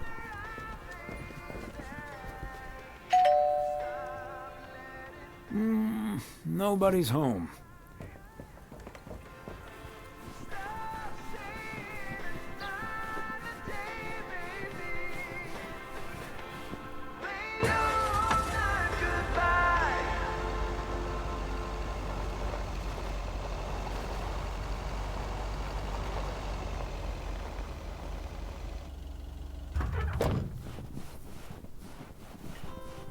And that's the last one. Whew.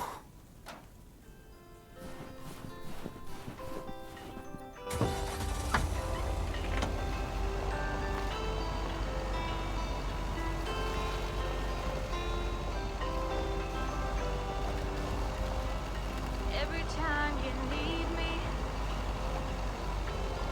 I'm telling you I'm here to stay. We're looking at your castle. I'm pretty sure you're safe, but still afraid.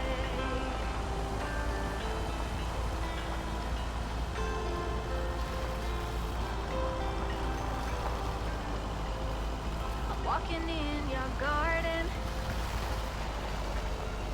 knowing what you're dreaming of. Past the copper statues of everyone you ever loved. Lower down the bridge and let.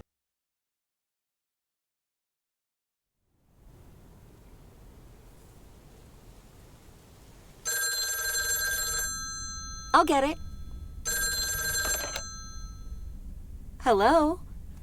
Very good evening. Am I talking to Mrs. Emily Weiss? Yes, sir, that would be me. Ah, fantastic. It's a pleasure to talk to you. My name is Christian Carmichael, and I represent Fly into Florida. Oh, hi there. I have great news for you, Mrs. Weiss. It's been a while, but do you perhaps remember entering into our Fly into Florida sweepstakes?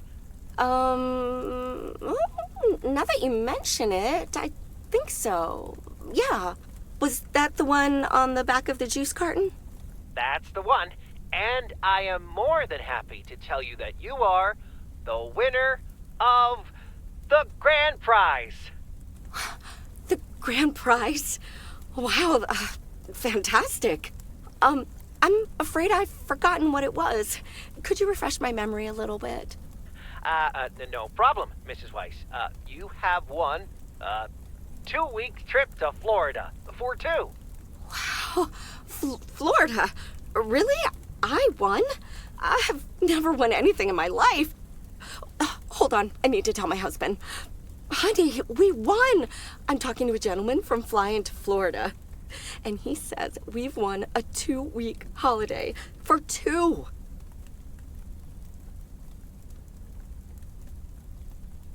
Get out of here. Florida? Wow. Isn't it great? We're so happy. Thank you so much. You're very welcome. You've got plenty of time to let it all sink in. Next, we'll be sending you an extra special envelope. It will contain a confirmation letter, airline tickets, hotel tickets, and I totally forgot to say this earlier, a $500 check covering any additional expenses. Wow, I can't believe this is happening. Well, It most definitely is, Mrs. Weiss. And we'll be making sure you both have the time of your life. There's one thing I must stress. The dates can't be altered. So if you have plans for the first 2 weeks of September, this would be a great moment to change them. And I hope this answers all of your questions for now. Congratulations on winning, and we look forward to seeing you fly into Florida. Thank you. Bye. I think I need to sit down for a moment. Florida. Oh, that's Robert. Sorry, honey. I can't celebrate with you right now. But I'll make it up to you tomorrow night at Moe's. I will hold you to that. Have fun on the ice, hon. And when you start to freeze out there, just think of sunny Florida.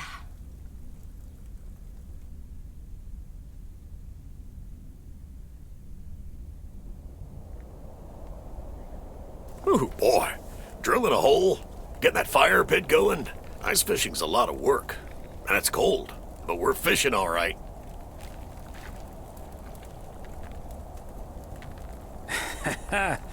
Great stuff, Robert. Thanks for taking me along. No problem, Thomas. Wouldn't have enjoyed it half as much by myself. Man, it's nice out here. This setting could use a guitar.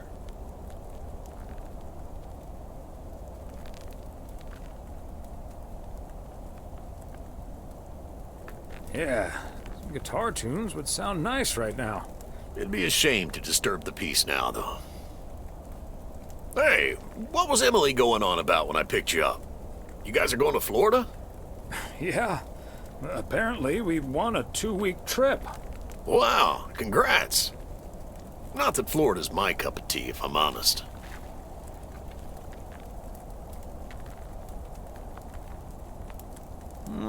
Someplace else you'd rather go? I'm perfectly fine staying right here.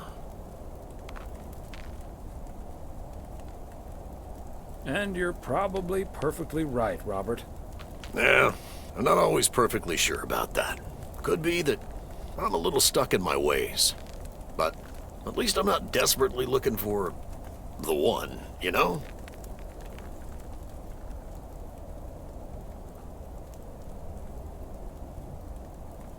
Yeah, just give it a little time. Or a lot. Nothing wrong with that. Wouldn't it be ideal if Mrs. Wright dropped by my house one day?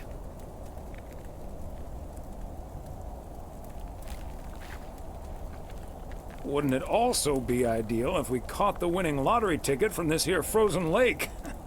Let's drink to that. Would be a shame if Emily filled that flask of yours for nothing. Ha! Finally, a sensible remark. Cheers. Now let's catch a fish and get the hell out of here.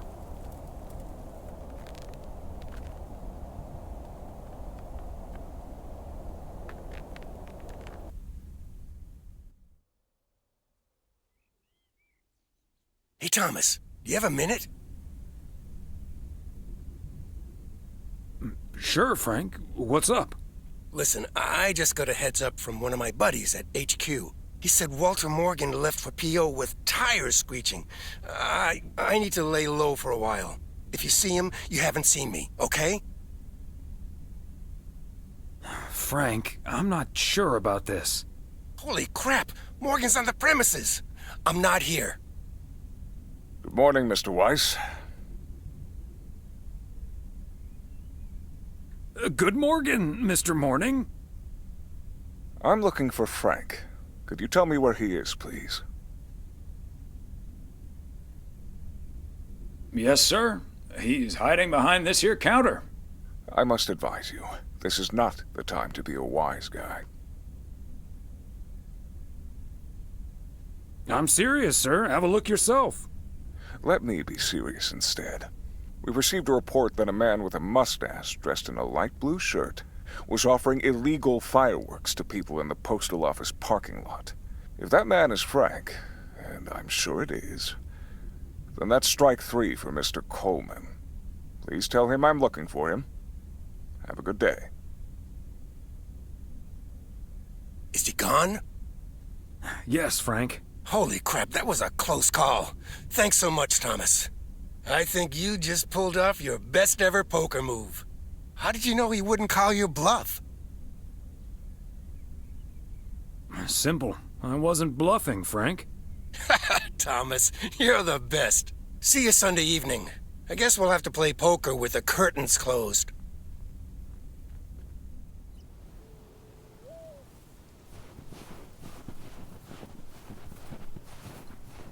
Happy Saturday, everyone. Get ready for a pet peeve from Joseph.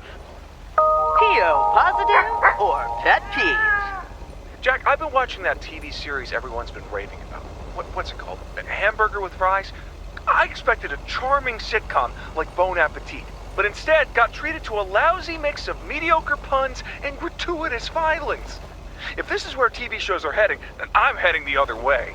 Oh, boy. Well, I'll bet you'll have the road all to yourself, Joseph.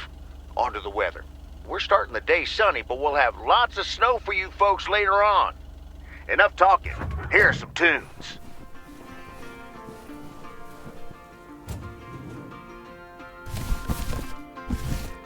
Part and parcel.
Fancy handwriting on this one.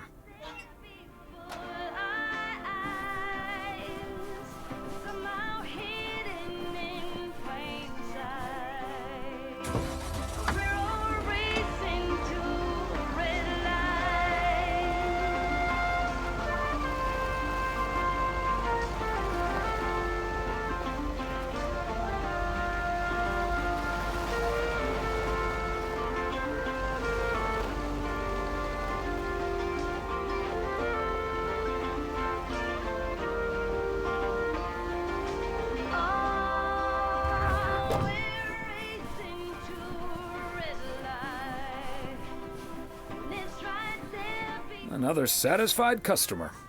Unless it's Bill's.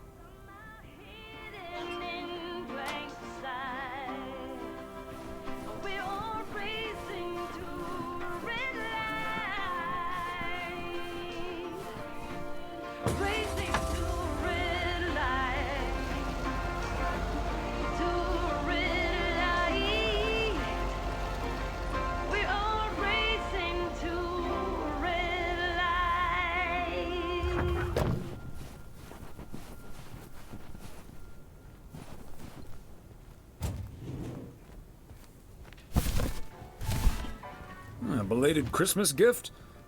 Maybe.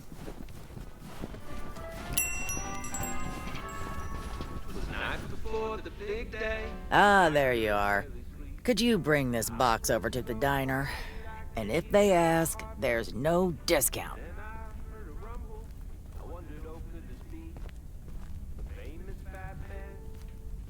Sure, why not? Thanks. And remember, no discount.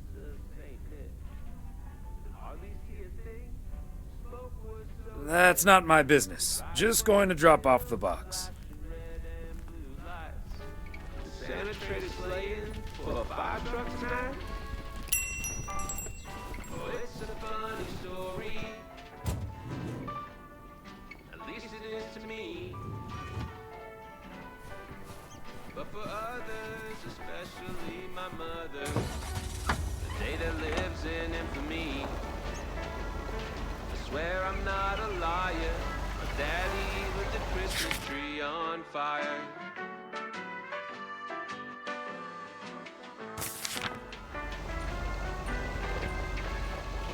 I wouldn't say that my dad drank much more than most. This time of year, he tend to double his dose. I'm not saying it's wrong, and I'm not saying it's right. The Yule log ain't the only thing was burning that night. Oh, it's a funny story. At least it is to me. But for others, especially my mother, the day that lives in infamy. Swear I'm not a liar. Daddy lit the Christmas tree on fire.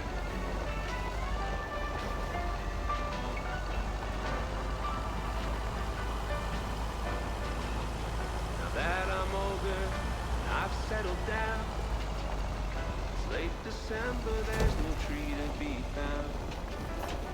Plus it helps, married a Jew, and now she wants a Christmas tree. What am I to do? There we go. Well, I told her, baby, I didn't think this would matter. Besides those damn trees, they're a real fire hazard. And I'll have you know the doctor just diagnosed me with a little something called PTSD. That's post-traumatic Christmas tree fire stress disorder. It's a real thing. You can look it up. Oh, it's a funny story. At least it is to me. But for others, especially my mother, the day that lives in infamy. I swear I'm not a liar. Yet another heavy package for you, Ben. Let me take that off your hands, Thomas. You know, I feel guilty enough as it is. Having you lug around those car parts week in and week out.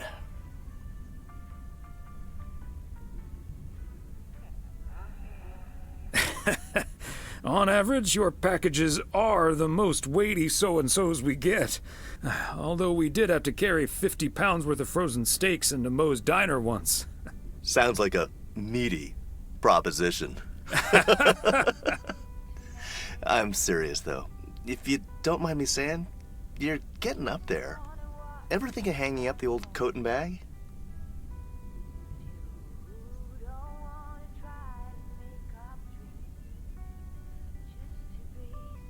Hey, we can't all have our daughters follow in our footsteps when we retire the way you can.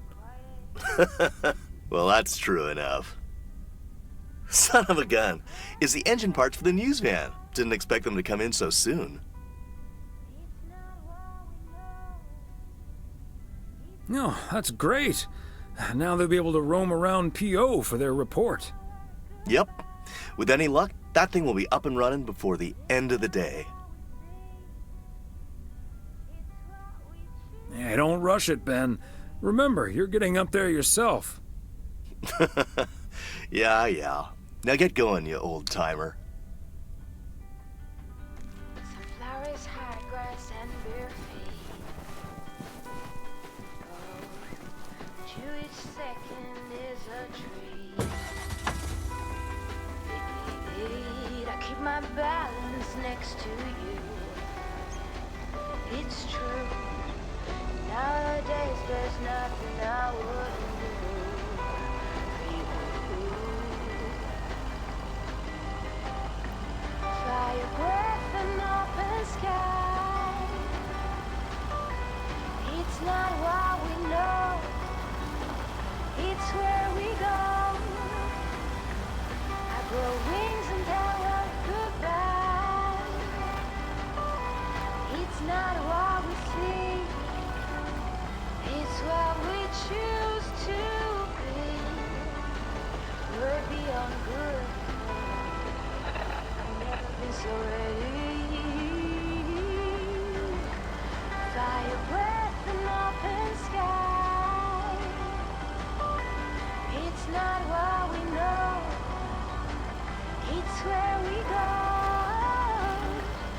grow wings and tell our goodbye. Oh, it's not what we see, it's what we choose to be. Fire, breath, and open sky. It's not what we know, it's where we go. I grow wings and tell her goodbye. Hi, Thomas. Oh, please tell me that's a big box full of snacks from the general store? This is a big box full of snacks from the general store.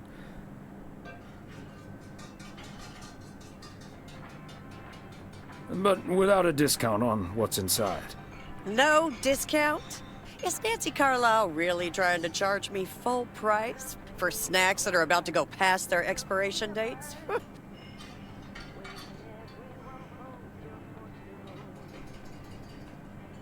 No, I tend to ignore the dates. Those will be fine for a few weeks. But still, can you believe people like that? Ugh, that heartless creature.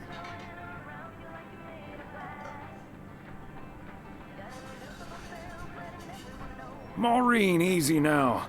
She just drives a hard bargain. Pardon my French, Thomas, but she always manages to drive me up a wall. I'll stop bothering you now. I'll think of something, don't you worry. Talking way too loud, and you're talking rude. You're playing a game, driving me insane. You're hurting back, and it's the back, no turning back. You got me tiptoeing around you like you made of glass. Got an invincible fence, letting everyone know not to trespass. But you're bound to break down, bound to lose, bound to get knocked right out of your boots when I use my witchcraft. When I use my witchcraft. Come on.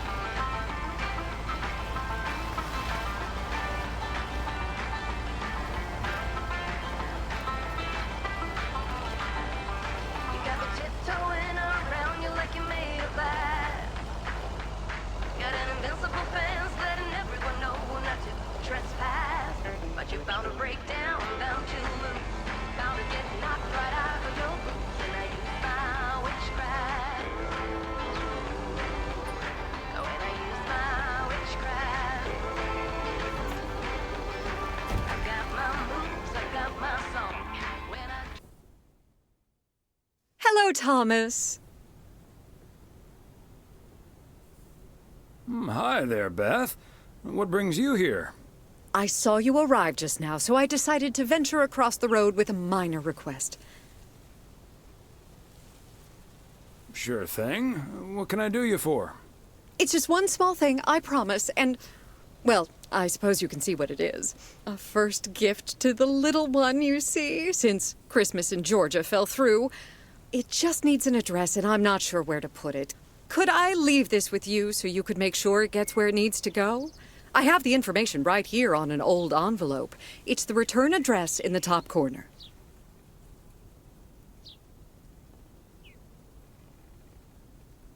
I'd just put it on its bottom or its belly. Why not try it yourself first, and I can check if it's okay after? Good tips. I'll remember that for future bears. Right now, I'm a bit strapped for time, though. I have a stack of returned holiday gifts that need sorting before I close.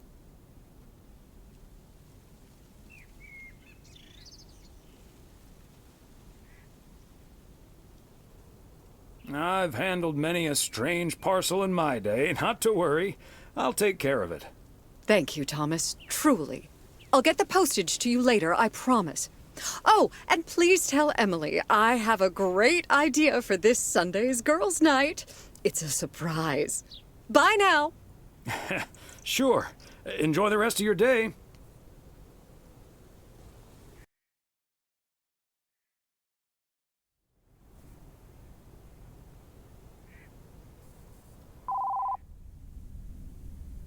Hello? Hi, Meredith. It's us. Your dad is standing right next to me. Hiya. Hi. Shouldn't you two be at Moe's right now? Yeah, we're about to jump in the car, but we wanted to share some exciting news with you. Oh, first things first, though. How was your Christmas? Well, I worked. And Tess and I made a Christmas meal you probably won't ever find in a cookbook. But we had a lovely evening. Thanks, Mom. Can I get the exciting news now, please?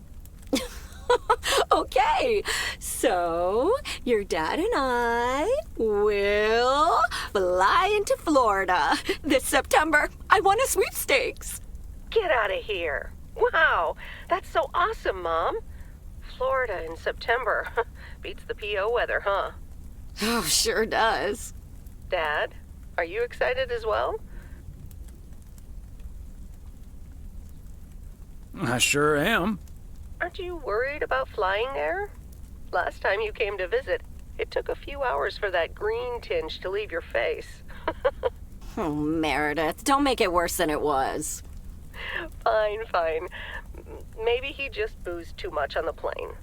Have you checked if the flight includes free cocktails? Best bring your flask, Dad, just in case.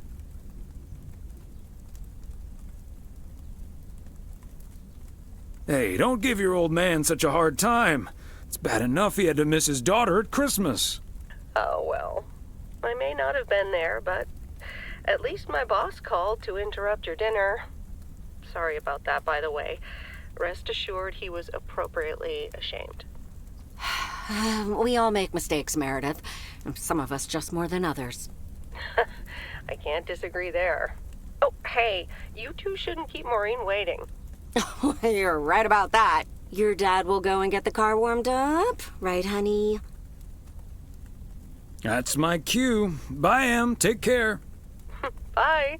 Have fun tonight.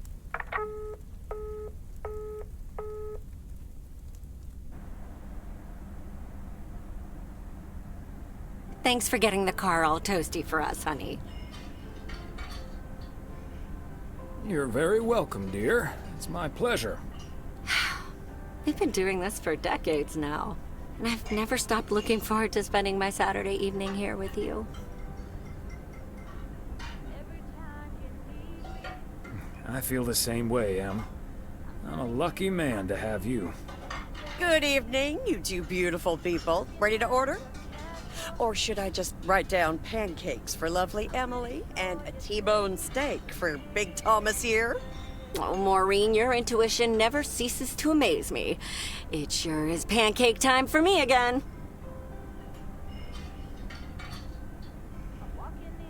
Hold your horses, Maureen. I think I might have something else. I'll have pancakes, too. You got it. Be right back, folks. Ashley, it's pancake time! This will never get old. But Beth making surprise plans and this Florida trip landing in our lap got me thinking a little bit. If we're getting close to being able to do whatever we feel like doing, does that mean we should stay in PO forever?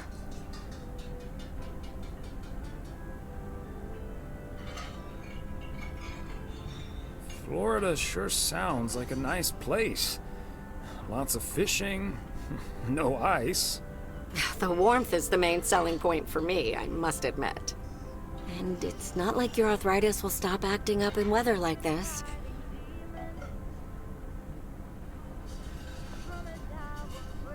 Let's talk about it some other time, honey. We've got months and months to think it over. Oh, wasn't it nice the way Meredith reacted to the news? Although I'm sure she's a little envious.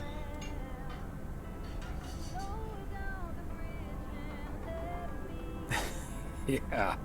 When's the last time she had a few days off and left the big smoke? Okay, folks, while Ashley's busy in the kitchen, it's time to fill Moe in on a few details. A little birdie told me you two were off somewhere fancy. Maureen, I was planning on telling you and the girls all about it tomorrow evening.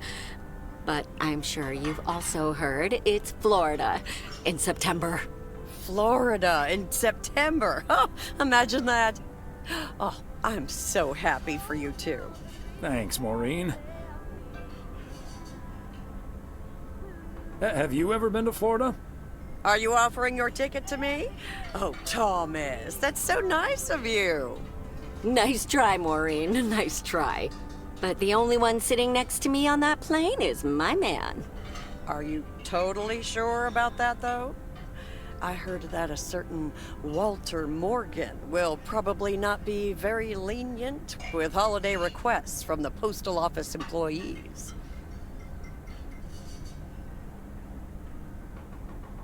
Would he really get in the way of our Florida trip? If Walter Morgan gets in the way of that, I'll get in his way. I don't think I'm supposed to actually run a bar, but sure, all right. Oh, that means dinner's almost ready. Be right back, folks. See, things like this, they bother me sometimes. Maureen's a sweetheart, but it's almost impossible to have a private life here. That sure is true. But you take the good with the bad, and the bad with the good. I kind of like knowing everyone. I guess you're right about that. Maybe it's the stress of those 60-hour work weeks talking. Oh, Maureen's heading this way again. Let's just enjoy our lovely dinner together, shall we? We shall. Have I already told you that you look wonderful tonight? Look alive, folks. 2 plates of the good stuff.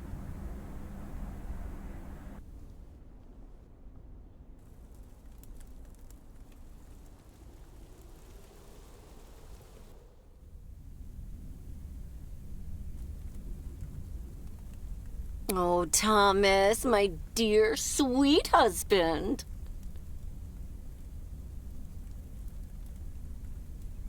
The one and only. No autographs. The sweetest man alive.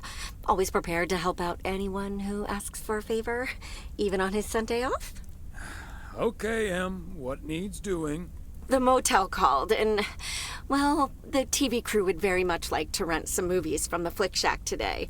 But I couldn't just let poor little Angie ferry them over in this weather, so... So you promised them I'd do it? Bingo! Would you, dear? Pretty please.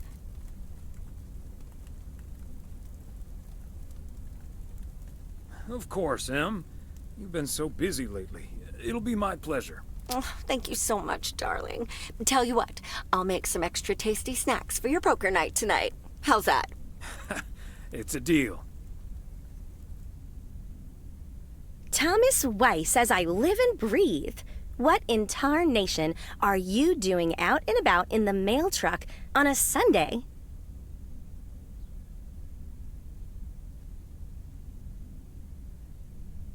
What? Coming over to see my favorite video store clerk isn't reason enough? No, but seriously, you've come to pick up some movies for the KNW6 crew, right? Oh, what gave it away? Your wife called ahead.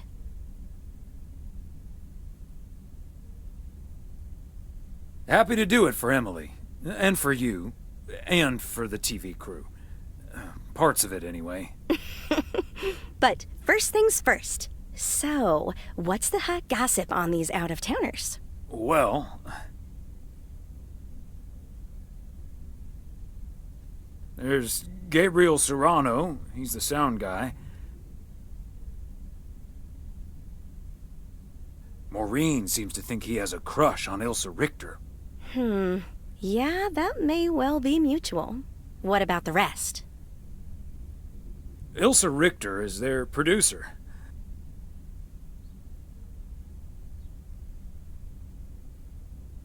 Competent, sarcastic. She kind of reminds me of my daughter. Well, then I'd like to meet your daughter someday. Because Ilsa I've met. Came into the store yesterday asking about P.O. and whether I liked it here. Cute as a button, that one. And only in town for a couple days. Perfect for a girl on the rebound. Shame she's into men. One in particular.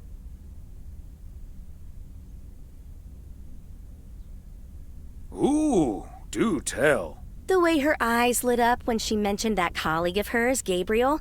Trust me, a girl knows. So anyway, let's get down to brass tacks. According to Emily, our intrepid reporters have 2 rooms equipped with VCRs between them. One for Connor Price, KNW6, and one for Ilsa Richter. Great. I know what we should get for Connor.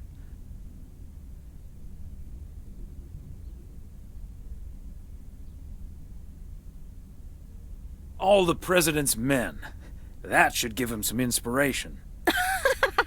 Great idea. But Connor's already made his pick. Octopussy. It says it's James Bond's all-time high. I guess they forgot about that time he went to the moon. Fine by me. And what did Ilsa choose? That's where we come in. See, she wants us to pick the movie she'll be watching with her colleague, Gabriel. Thomas, she wants us to pick the movie she'll be watching with Gabriel. We can play matchmaker by picking something romantic. Got it. Exactly. Guide Cupid's arrows, so to speak. After all, 'tis the season.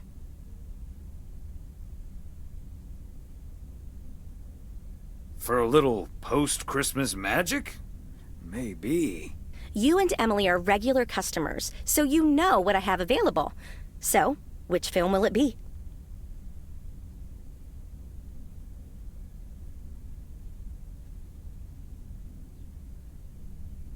Let's go with Love Story.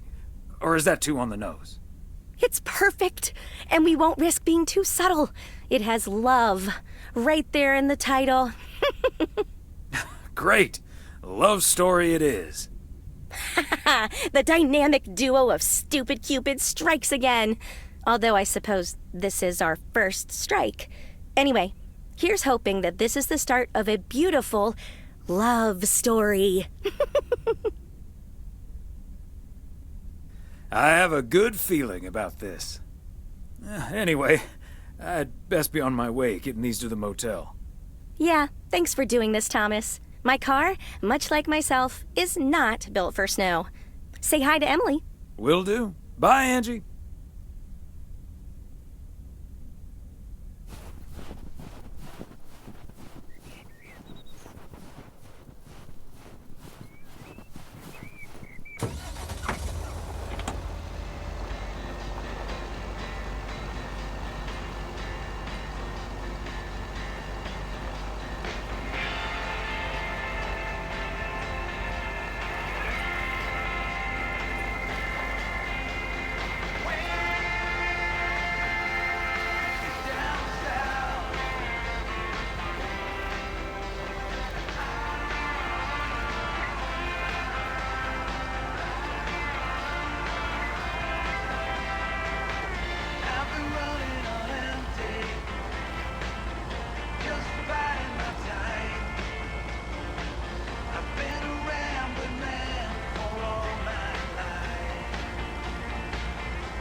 Special delivery. I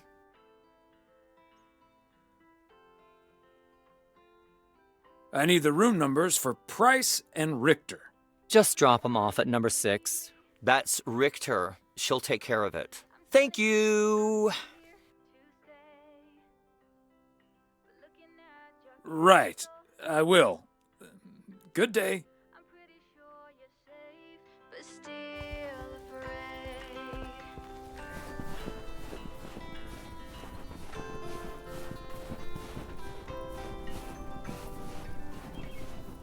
Walking in your garden,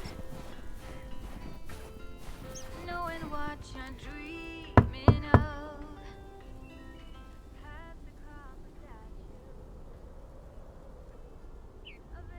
A movie delivery for segment producer Ilsa Richter. Yes? Oh, excuse me, Mr. Price. I thought this was Ilsa's room. No, that's room 9, but think nothing of it, my guy. Ooh, you got me my Bond movie.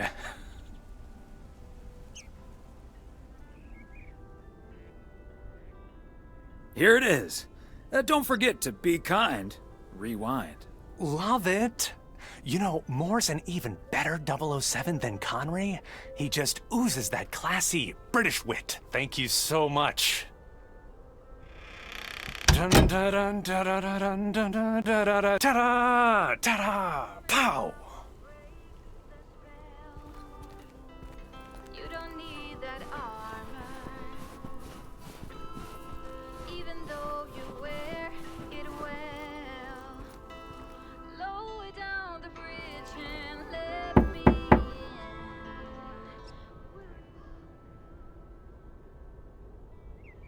A movie delivery for Ilsa Richter. Yay! Good to see you, Thomas. So, what movie did you and Angie pick for me and Gabe? Here you go. Love story.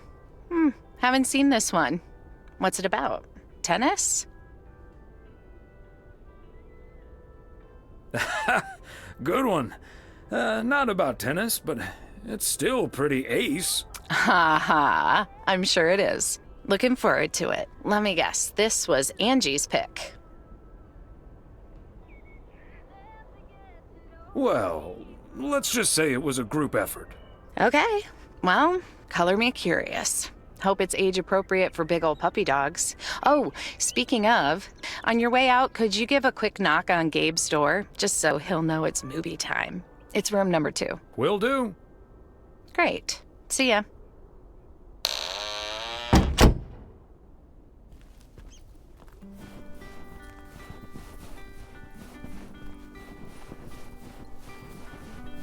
don't wanna think tonight at all. Just wanna watch them stars fall. But you don't wanna try to make up dreams. Gabriel Serrano, the lady in room number 9 humbly requests your presence for an evening of home cinema. Thanks, Thomas. I'll be right over. My work here is done.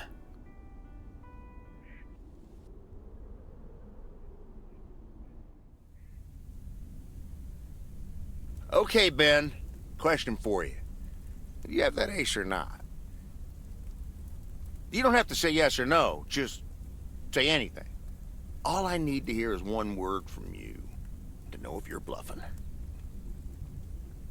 Nothing? Not even a twitch or a blink? All right, I'll do the talking. I'm all in. Call. And he just instantly calls me. Great. I don't even need to see your hand. Well played, sir. Thanks, Jack. You got unlucky there. I don't know. I just don't have the patience for poker. You know, reading a poker book ain't gonna change that. Hey, Thomas? Why are the curtains closed, by the way? Last time I checked, home games are legal.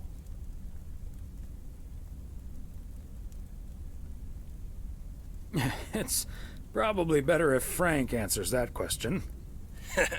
I sure can. Walter Morgan's on my tail. Someone snitched on me, and now I need to lay low until I have a good enough alibi. Morgan again? What'd you do, Frank? I hope you didn't put Lady's underwear in his briefcase again. And please tell me you stopped putting dead rats in his exhaust. Ha! The classics. No, I didn't prank him at all this time. He's just out to get me. All I did was sell fireworks to someone. He said something about that being my third strike. I might actually lose my job, fellas. Don't you think he's bluffing, Frank? I'm afraid not, Thomas. I'm not gonna call his bluff in any case. I just need a plan. I'm guessing they don't have any photographic evidence. Pictures of you selling these fireworks? Just that there's a guy fitting my description. What are you getting at? I might have a little plan. But let's first play a few more hands. I'm down almost $30. One sec, Jack. Frank, I'm curious. We know Walter Morgan has a few reasons to dislike you, but why do you dislike him? I could tell you why, but it's not a pretty tale. And it better not leave this room, kitchen. Sure, Frank. My lips are sealed, for once.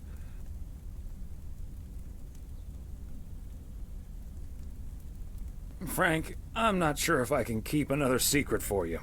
I'll just go to the John. Fair enough, Thomas. I can't blame you.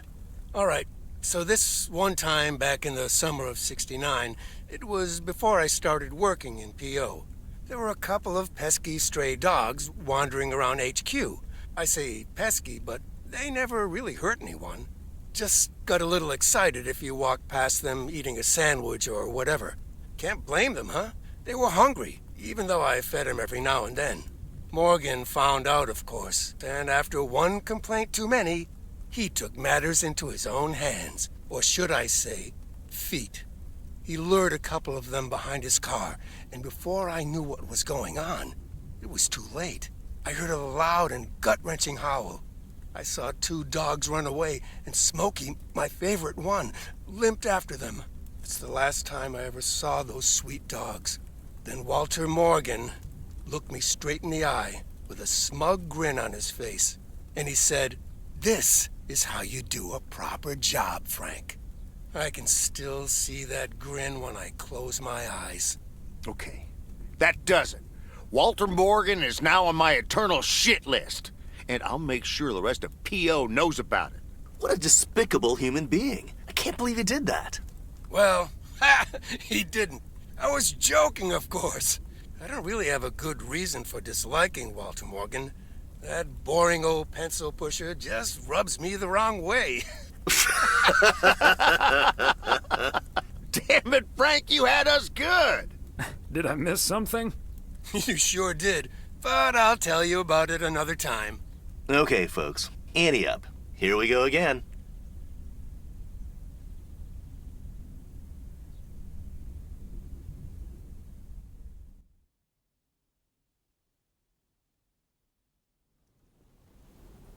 Psst, Thomas, over here. Hey, Frank. What are you doing there? I'm trying to stay out of sight. Looks like Morgan will be at the post office all day. Listen up. Jack and I cooked up a little plan. I'm sure Morgan will be gone soon, but I gotta get out of here now. You haven't seen me.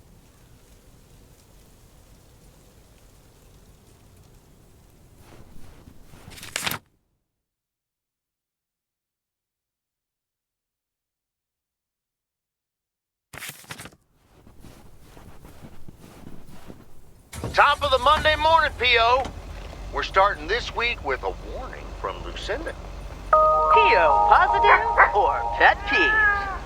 Hi, Jack. KNW6 TV crews filming in P.O. yesterday with Connor Bryce. As a big fan, I just had to ask him for an autograph. He asked me for my name, but he kept calling me Linda. Even after I corrected him twice. Isn't that just rude? Well, that's a bit rude indeed, Linda. I mean, Lucinda, of course. Sorry about that. The weather prediction for today, bright but chilly.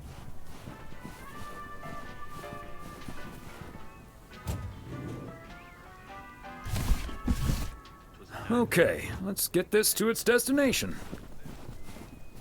House was so quiet I could hear my heartbeat. Then I heard a rumble. I wondered, oh, could this be famous fat man coming down the chimney? And yet another satisfied customer. Saint Nick could hardly see a thing. The smoke was so thick. The driveway filled with flashing red and blue lights. Did Santa trade a sleigh in for a fire truck tonight? Oh, it's a funny story. At least it is to me. But for others, especially my mother, the day that lives in infamy. I swear I'm not a liar. Daddy lit the Christmas tree on fire.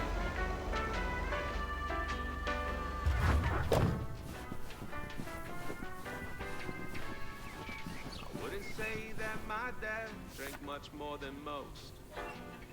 This time of year, he tend to double his dose. I'm not saying it's wrong, and I'm not saying it's right. The Yule log ain't the only thing burning that night. Oh, it's a funny story. At least it is to me. But for others, especially my mother, the day that lives in infamy. Swear I'm not a liar. Daddy lit the Christmas tree on fire.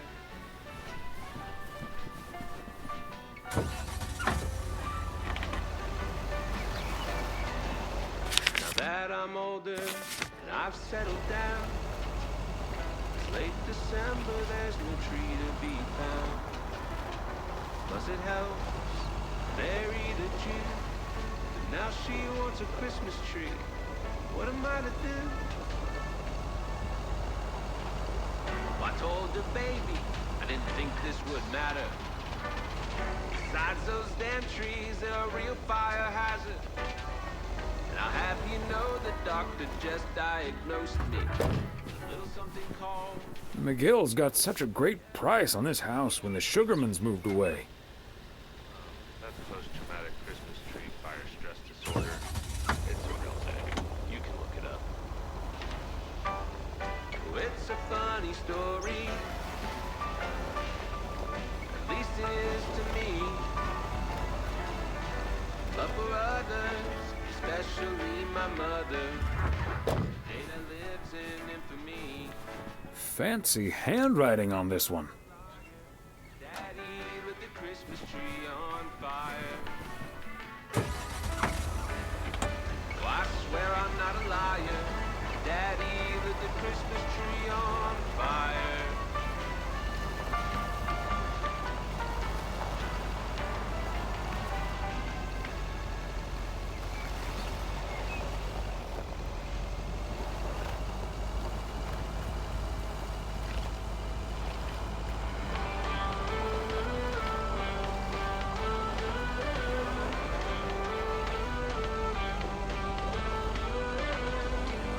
Bert's out of town for the holidays, but he did ask me to keep an eye on his place.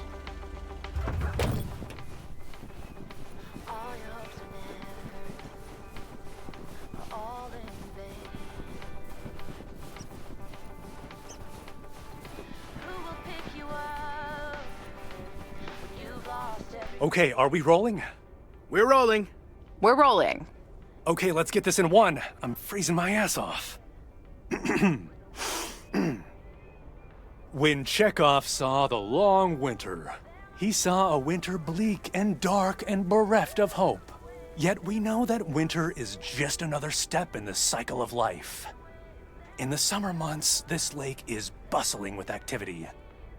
As the local fishermen cast their rods, the tourists plunk down hard-earned cash to rent a boat and spend a delightful sun-soaked day on the water. Not so during this particularly harsh winter, however. Now the watery heart of Providence Oaks finds itself completely frozen over. No, that won't do as an analogy because now we're sort of implying that residents have grown cold-hearted during the winter. Doesn't work, doesn't scan. Yeah, and what was with that Chekhov stuff? I don't get it. Chekhov? Like from Star Trek? All right. Let's try something else. Hey, wait a minute, Mr. Postman. How's it going? Hi, Mr. Price. Did you enjoy the movie last night? Hey, listen, how about I ask you a couple of questions on camera?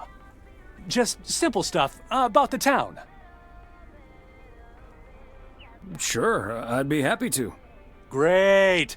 Just move over here. Are we both in the shot? Yeah, that's fine. This'll be great. The lake as a backdrop. Perfect.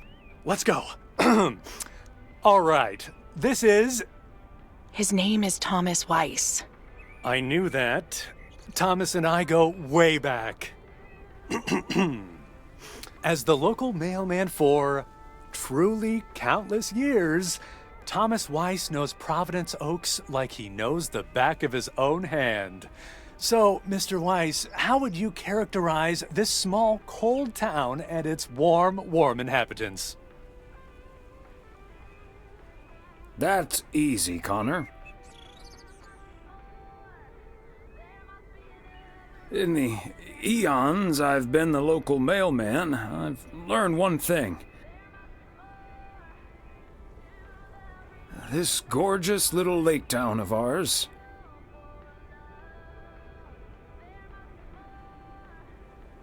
seems simple enough, although it's not without its complexities. But one thing's for certain. Anyone who's ever seen the views from atop the mighty watchtower knows. Providence Oaks is breathtaking.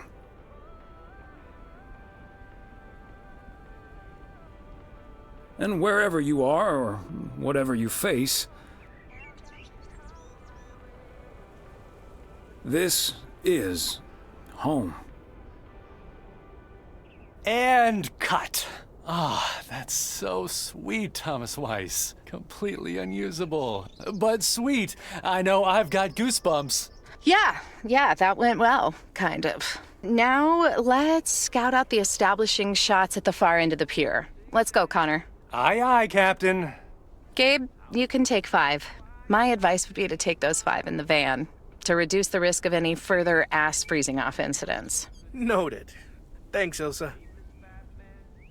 Coming down the chimney, I cracked open my door to catch a glimpse of St. Nick. Could hardly see a thing, the smoke was so thick. The driveway filled with flashing red and blue lights. The Santa traded slaying for a fight.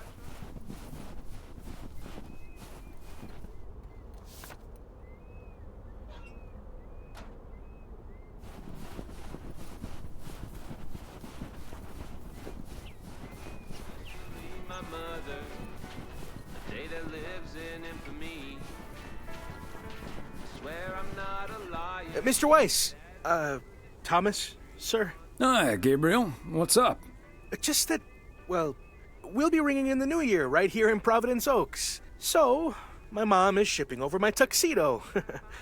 Can you make sure it arrives okay? She says she clearly marked the package Serrano Room 2. Oh, of course. Mailman's promise.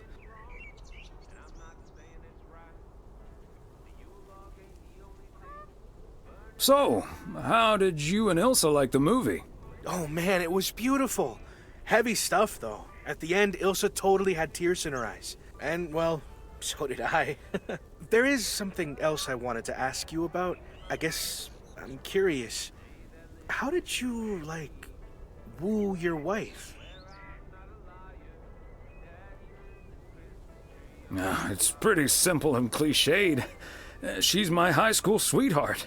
I took her to the fairy tale dance. We snuck off to smooch under the bleachers, and the rest is ancient history. But I'm guessing that doesn't help you with what you really want to know.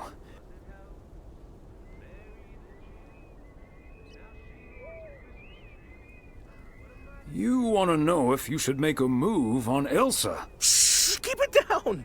Don't mention her name. But yeah, I'm terrible at that kind of stuff. It's just, you seem like a wise man. I'd really appreciate your advice. Well, okay then. My advice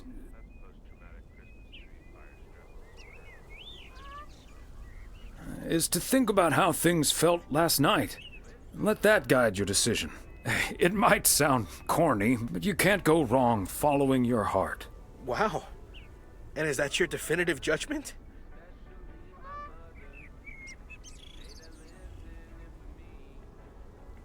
Absolutely. That's the best I can do. All done. Hey, what are you two schmoozing about?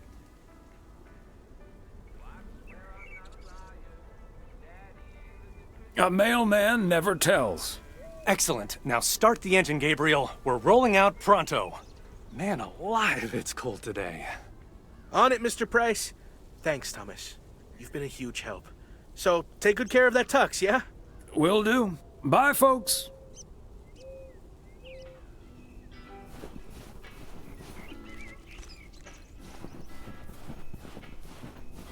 Tie your apple boxes underneath green branches. What does it say? It's December. The cold wind's blowing through the mistletoe. Stockings are floating above the fireplace. But here's the thing about Christmas. They say it don't mean nothing unless you got somebody else to share it with. But I'm alone this Christmas, and I'll be okay. I'll have my own kind of special holiday. You think I'd be blue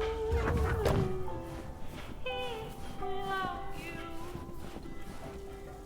But I'm fine under the color. Part and parcel. Here alone at Christmas time. Hi there, ladies. Hi, Thomas. Hello, Thomas. Got a delivery for the diner, Kay? Great. Not from the general store, I see.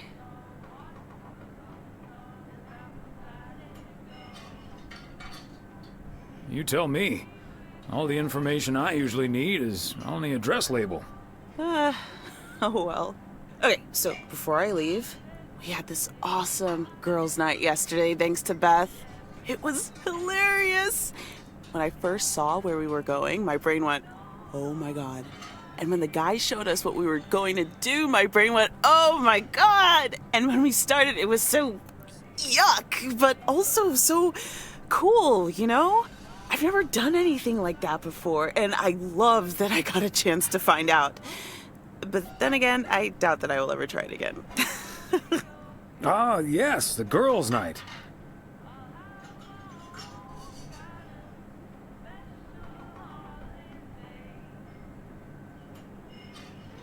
What did you end up doing? We made haggis. You made whatus? I said haggis. It's a Scottish dish made from a sheep's liver, lungs, heart, and suet, all stuffed into a sheep's stomach. It's this fascinating traditional gourmet staple stemming from the 15th century, would you believe? Poems have been written about it.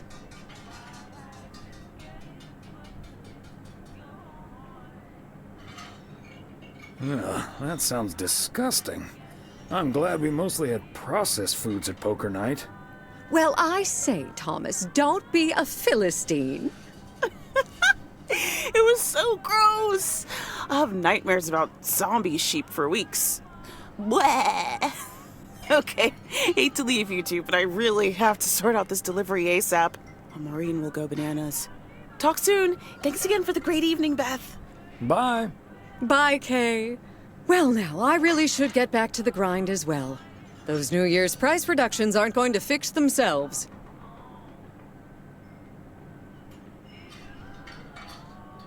Wait up, Beth. I want to talk to you about something. Oh? What's on your mind? It's about Saturday and the whole parcel situation. I told you I simply wanted to get that parcel out to Daniel as soon as possible, since we didn't get to exchange gifts over Christmas this year. It's nothing, really. Now, if that's all, I really need to get back to the bookstore.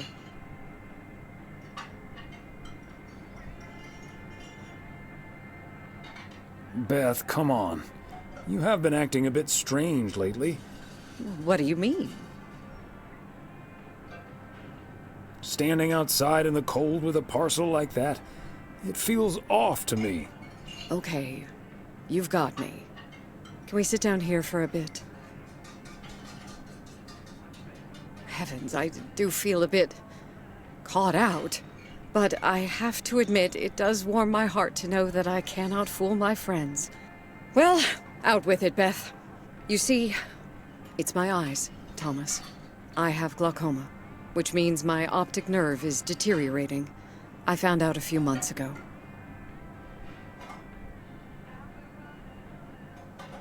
Oh, no. Have you told anyone about it? I haven't told Emily yet. Daniel knows. It's not that bad yet, but it's not getting any better either. The thing is, this kind of condition happens slowly. And I haven't been the fastest in getting it treated, but they can stabilize it. That's why I wasn't able to fix the parcel on my own last Saturday. And that's why I'm starting to miss a few details here and there when I'm in the store. Or asking for peas instead of beans at Christmas dinner with all of my friends of all places. Don't be silly. Those are honest mistakes. Anyone could have made them. I appreciate the sentiment. But you and I both know that is not the case, Thomas. I've been going about my business as usual, first and foremost, because the deterioration is so gradual. Until I couldn't really do the little things anymore. Things like reading small print are getting difficult, which was a painful thing to accept at first.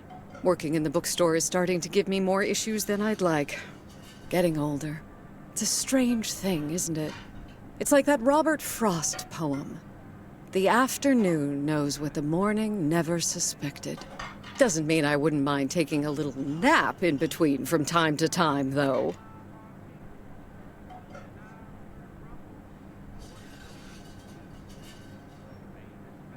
Is this why you're really leaving for Georgia? I mean, will you be able to take care of yourself in the long run? It is a big part of why I'm leaving, yes. But at the same time, it isn't. How's that? What I'm trying to say is, when you really look at it, in the end, it's not all bad. You see, every limit is a beginning as well as an ending, as T.S. Eliot puts it. For me, there's really no use dwelling too much on that limit. I can't change it anymore at this point anyway. But I do have a choice in how to deal with it. Plus, Georgia has a lot to offer: museums, social clubs, and most importantly, my family.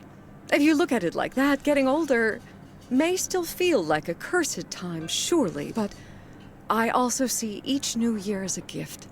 An opportunity to start new adventures, explore, and have more fun. You can't take something like that for granted. I like that mindset. I had a feeling you'd understand. Hey, I'd make a pretty poor friend if I didn't. Well, I guess I really should be going now. Thank you once again, Thomas. I do feel better now that it's out. You're a good friend. No, thank you, Beth. Bye now. Christmas tree on fire.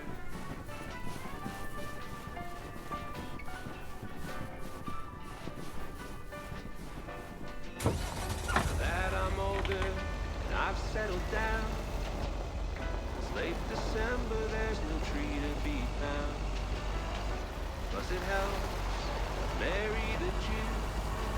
Now she wants a Christmas tree. What am I to do? I told the baby I didn't think this would matter.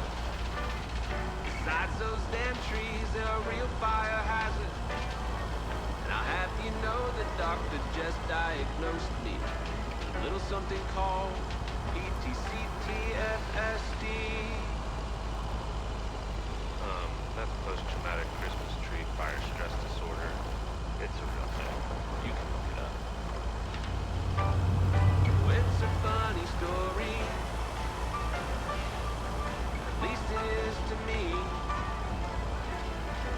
But for others, especially my mother, the day that lives in infamy. Swear I'm not a liar. Daddy lit the Christmas tree on fire.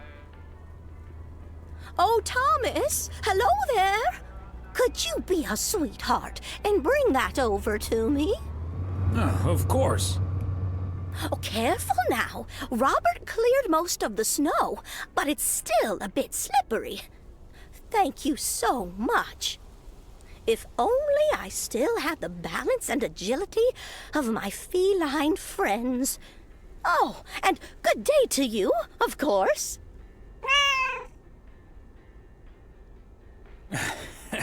Good day to you too, Mildred. And Genevieve. Thomas, honestly, this isn't Genevieve. It's Mortimer. They look nothing alike. Isn't that right, Mortimer? Oh, pardon me. I can't quite keep track of all your cats. Well, I do have a lot of them, but not quite as many as there are streets in Providence Oaks, and you can keep those apart. So, what do you have for me today, Thomas? Just a letter. Let's see.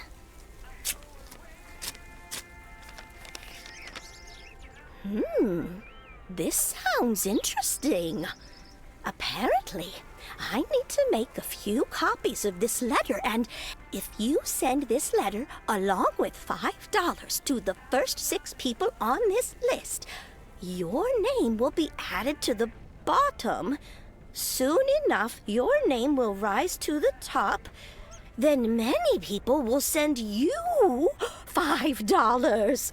You will earn lots of money with one small investment. Oh, what a great idea! What do you think, Mortimer?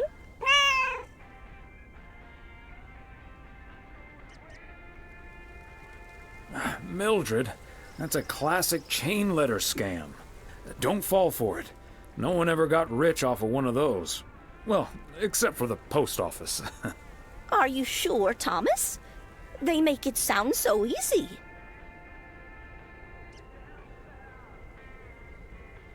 Trust me on this, Mildred. If you've seen one pyramid scheme, you've seen them all. $30 is quite a bit of money. I'll think about it. You do that, Mildred. See you at Moe's tomorrow night? Probably. Bye, dear.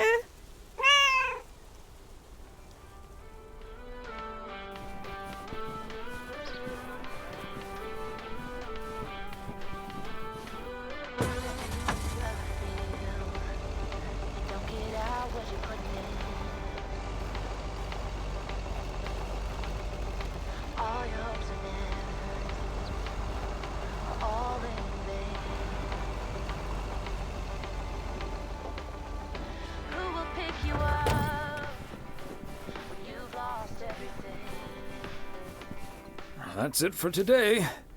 Back to the post office.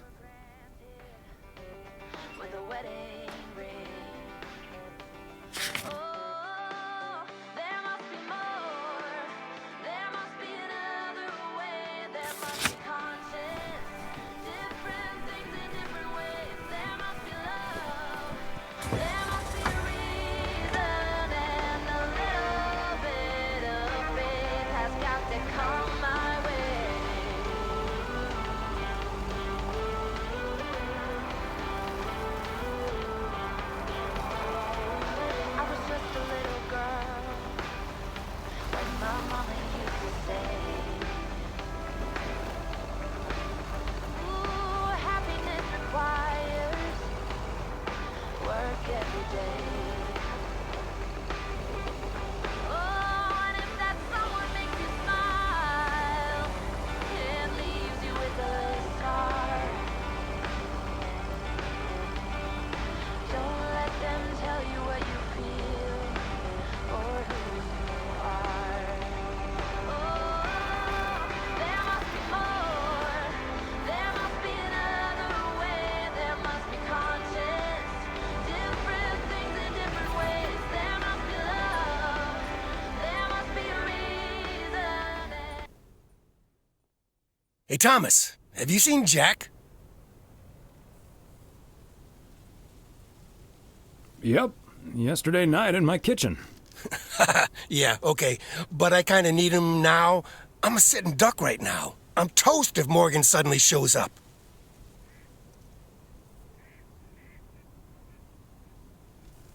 Really? What's the worst that can happen? Good afternoon, gentlemen. Sorry for interrupting your conversation. Mr. Coleman, I see you've managed to be present at the job position you're currently holding. I think it's time you and I had a little chat inside the office. Mr. Morgan, it's so good to see you again. A little chat sounds wonderful. But I'm afraid there's an extremely urgent parcel I have to deliver right now. So stay put, and I'll be back in about 30 minutes. You can stay right here, Frank. I'm sure Mr. Weiss would be happy to deliver that package for you. Right, Thomas? Sure, Mr. Morgan. I just finished my round, so it's not a bother. Excuse me, sir? Hi. Hello. I heard you were looking for a guy in a light blue shirt with a mustache to purchase illegal fireworks in the parking lot of the post office? Well, you found him. Illegal fireworks? Who do you think I am? Sir, you don't have to keep your guard up. Frank and Thomas here both know me very well, and I'm sure they won't tell a soul about what you're doing right now. So, what will it be? I've got rockets, Roman candles, fountains, sparklers. I even have barrages that'll give you a fireworks extravaganza that you won't ever forget.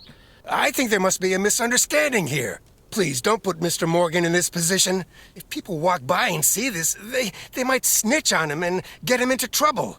He could even lose his job over this.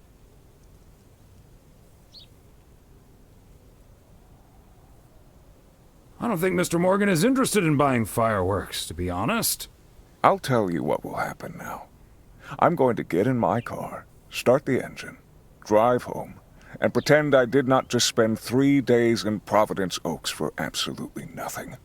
Sir, if you take a left at the deer statue, you'll eventually pass my barn, and I can fill your trunk there in just 1 minute. Do you have cash on hand? Gentlemen, I'll be back next year. Frank Coleman, your luck will run out one day. I wouldn't bet on it. Tally-ho, Morgan.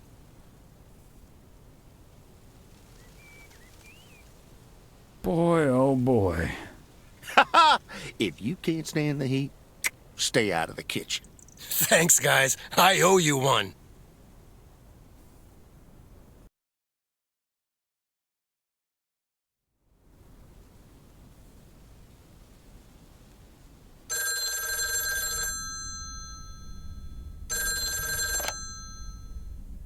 Hello? Evening, Thomas. It's Maureen. Oh, hi, Maureen. If you're looking for Emily, she's at the motel right now. I was actually looking for you, Thomas. I don't know what to do with this Nancy situation. I get so worked up just thinking about it. And that usually gets in the way of doing the right thing, you know? I need to talk to someone who's a bit more emotionally detached from the situation.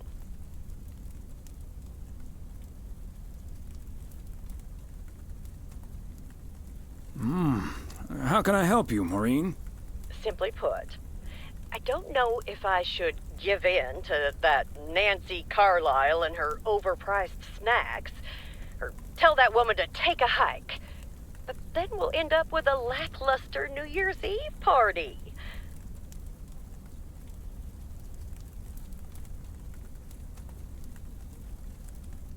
The horror of a New Year's Eve party without a decent snack selection. That's not a difficult choice for me. So you're saying I should go against all my principles just because of some snacks? It's not just the snacks, Maureen, but sometimes it's better to take the high road. This town is too small for everlasting feuds. I think you're on to something there, Thomas. I'm not yet totally sure what I'm gonna do, but at least my mind's at ease now. Thanks for lending me your ear and advice. You're a doll. You're welcome, Maureen. Take it easy.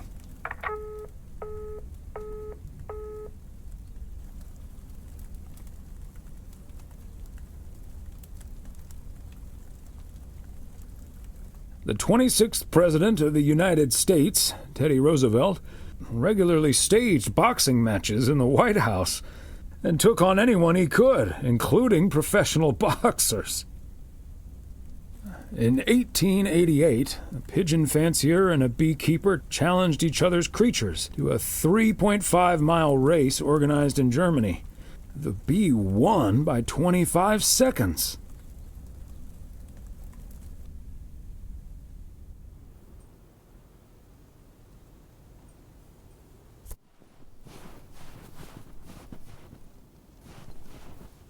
Good morning, P.O. I'm starting today with the weather forecast. It will be bright and beautiful. Which brings us to the last P.O. positive or pet peeve of the year. It's one from yours truly, who'd like to end 1985 on a positive note. P.O. positive or pet peeves? We all know P.O. is the best place in the world. And it's, of course, all because of the people living here. And by people, I mean most of the people. The majority. More than half in any case. So, thank you for that. And let's keep it up. I've got a feeling 1986 will be a special year, and I can't wait for it to roll on. Stay safe out there today and tonight. And have a good one. Cheers.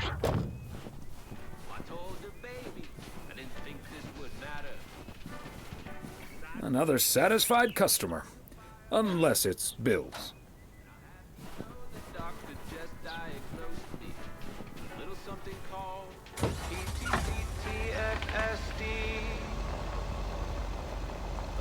That's post-traumatic Christmas tree fire stress disorder. It's a real thing. You can look it up. It's a funny story. At least it is to me. But for others, especially my mother, the day that lives in infamy. I swear I'm not a liar. Daddy lit the Christmas tree on fire. Oh, I swear I'm not a liar. Daddy lit the Christmas tree on fire.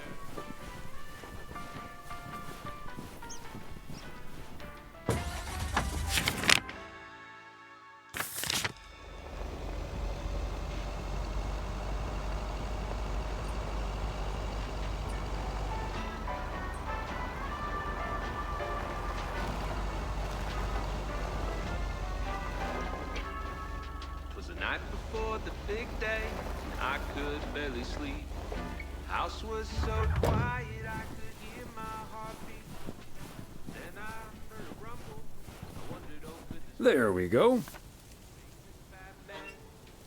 down the chimney. I cracked open my door to catch a glimpse of Saint Nick. Hardly see a thing. Smoke was so thick. The driveway filled with flashing red and blue lights. Santa traded sleighing for a fire truck tonight. Oh, it's a funny story. At least it is to me. But for others, especially my mother, the day that lives in infamy. Fancy handwriting on this one. Daddy lit the Christmas tree on fire.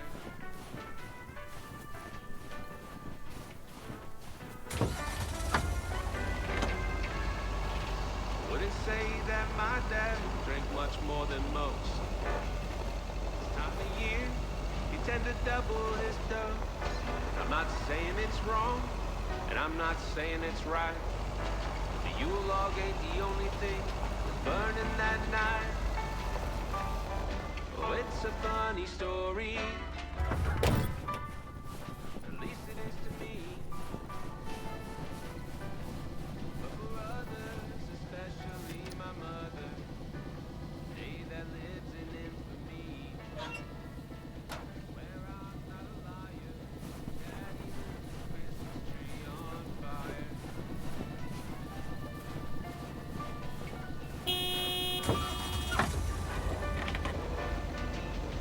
Now that I'm older and I've settled down, it's late December, there's no tree to be found. Plus it helps Mary the Jew. Now she wants a Christmas tree. What am I to do? I told the baby I didn't think this would matter. Besides those damn trees, they're a real fire hazard. And I'll have you know the doctor just diagnosed me. A little something called PTCTFSD. That's post-traumatic Christmas tree fire stress disorder. It's a real thing. You can look it up. Oh, it's a funny story. At least it is to me. But for others, especially my mother, day that lives in infamy. I swear I'm not a liar. Daddy lit the Christmas tree on fire. Oh, I swear I'm not a liar. Daddy lit the Christmas tree on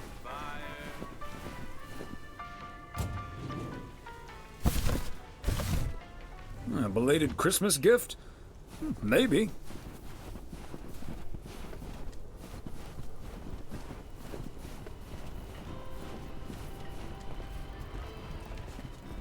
Thomas, it's good to see you. Thanks again for the little chat we had yesterday evening.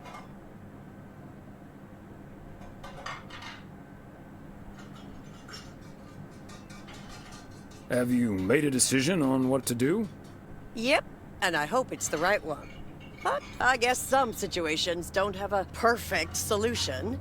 You'll find out tonight, Thomas. We'll have a grand old time regardless.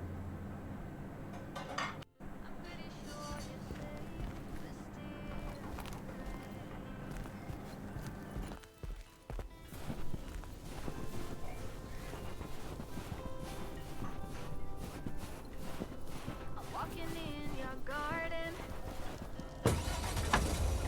knowing what you're dreaming of, past the copper statues of everyone you've ever loved. Lower down the bridge and let me in. You'll never get to know me from within, will you?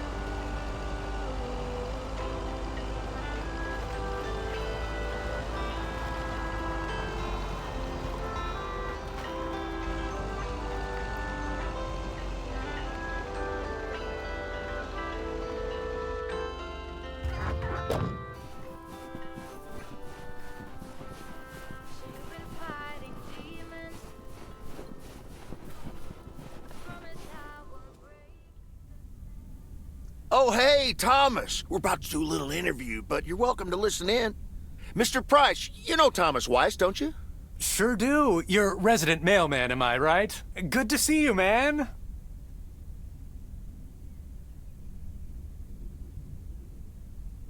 Hi, guys. Don't mind me. I'll just be a fly on the wall here. That was Open Sky by Velvet Moon, one of my favorites. Folks, we have a special treat for you today because I have a guest here at the Reynolds studio. You know that happens from time to time, but today it's a bona fide big shot. None other than KNW6's own newsman extraordinaire, Mr. Connor Price. thanks for having me, Jack. Always nice to talk to a fellow broadcaster. So, how long have you been doing this local show? Coming up on our 10th anniversary, Mr. Price. But you've been at KNW6 for longer than that, no? Yeah, it's been... Gosh, can you believe I started there way back in '66? As a segment producer on Portland Rise and Shine. Still remember the title of my first item, too. Is Poplin Still Poppin'? That's a great title. And yet, this is the first time you've come to Providence Oaks. First time staying a while, at any rate. So, Mr. Reynolds, how would you describe this town? Well, I'd say it's a... Hey! Wait a minute. Who's interviewing who here? I'll ask the questions, thank you very much.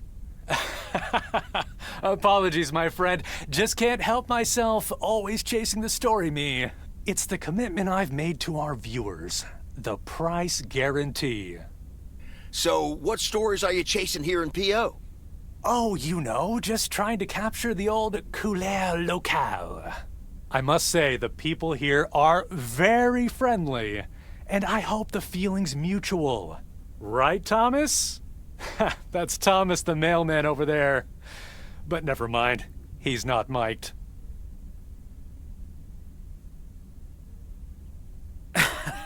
Yes, and no, I'm not. You don't say.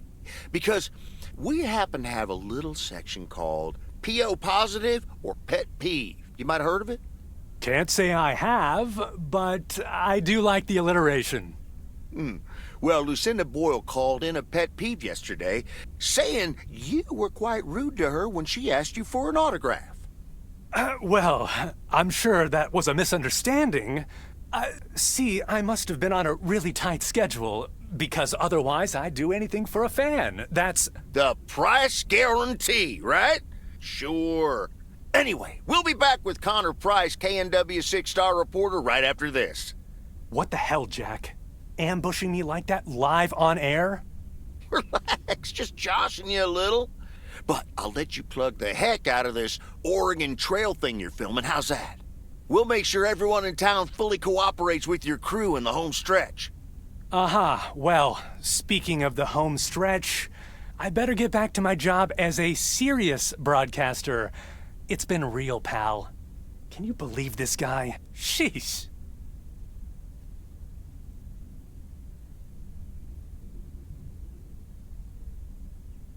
Someone in broadcasting being slightly obnoxious? Unheard of. Huh. That's the thanks I get for stopping by amateur hour. Sorry you had to witness that, Thomas. Made for good radio, though. While it lasted, anyway. I'll see you at Moe's tonight, yeah? You don't want to miss what Frank's been cooking up. I'm looking forward to it with no small amount of trepidation. So is Frank. He's as nervous as a long-tailed cat in a room full of rocking chairs. Should be quite entertaining.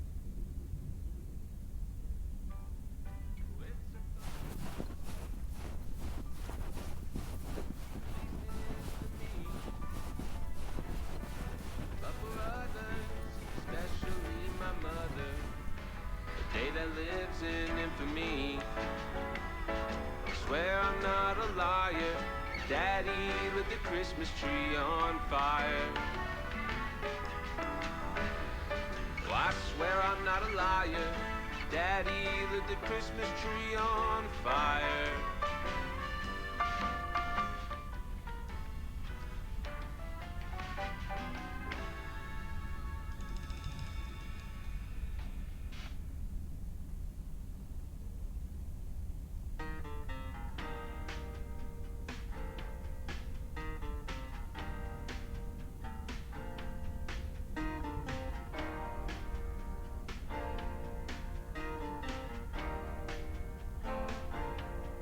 Open up the window.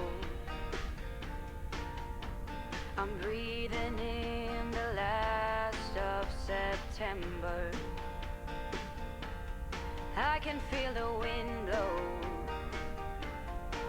and the late summer sky is like a dying ember. Everything is turning into gold. When the autumn leaves are playing chases, puts a smile up on my face. They leave their branches one by one and whirl around there just for fun. Some are faster, some are slow, and some are high and some are low.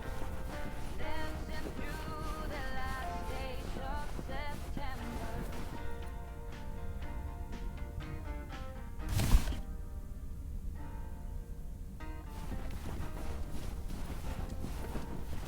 Since I was a little child, every year for as long as I should have a new booking system ready in a few weeks.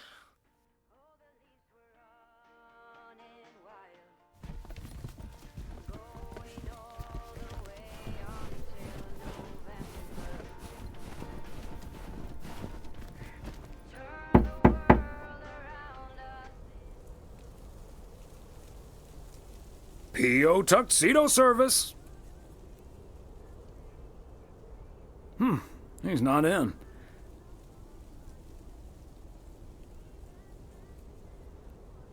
I should probably leave it with Ilsa then. Room 9.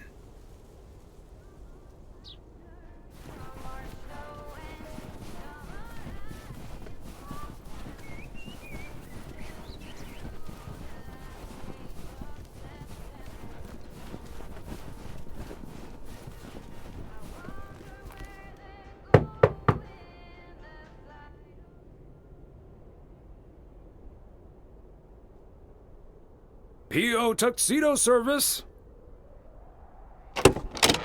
Hi, Thomas. Oh, is that Gabriel's tux? Signed, sealed, delivered. That's the Weiss guarantee. Okay, I'll take care of it. Thanks. Right then, I'll... I'm feeling fine, I'm feeling strong. It won't take long. Ooh, when I use my witchcraft. Ooh, ooh. When I use my witchcraft. Ooh, ooh, yeah.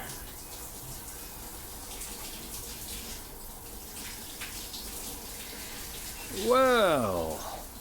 Great. So...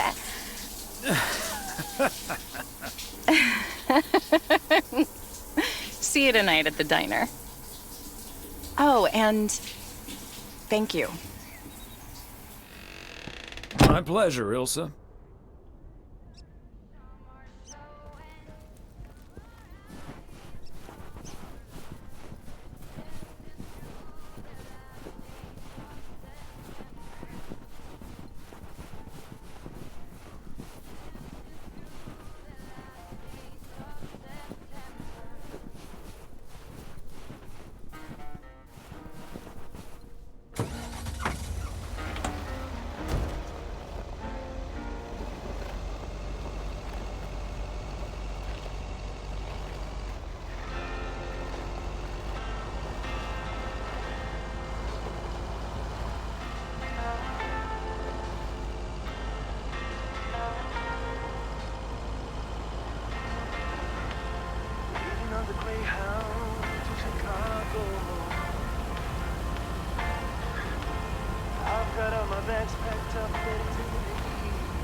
Meredith. It's the Weiss family again.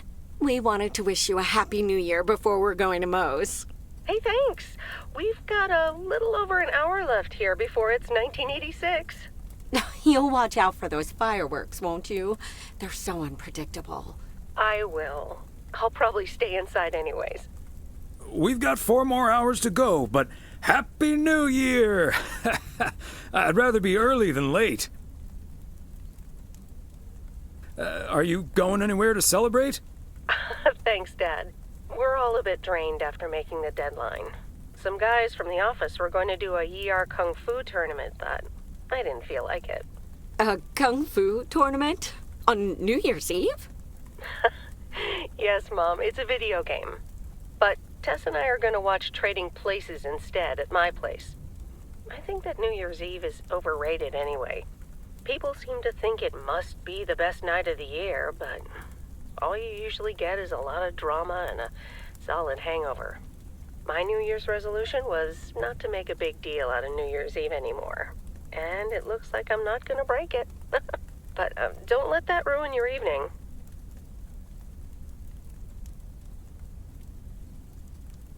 It won't. We'll have a good old party and start the new year with a bang. And that hangover will clear up in no time with a New Year's Day walk in the snow. Shall I remind you of this when you're curled up on the couch under a blanket? Sorry, Meredith. Your father's memory needs a little grease between the hinges. Like starting the car in time before going to Moe's? Bingo! Okay, guys, I won't hold you up. Have a great evening, and a Happy New Year. Love you.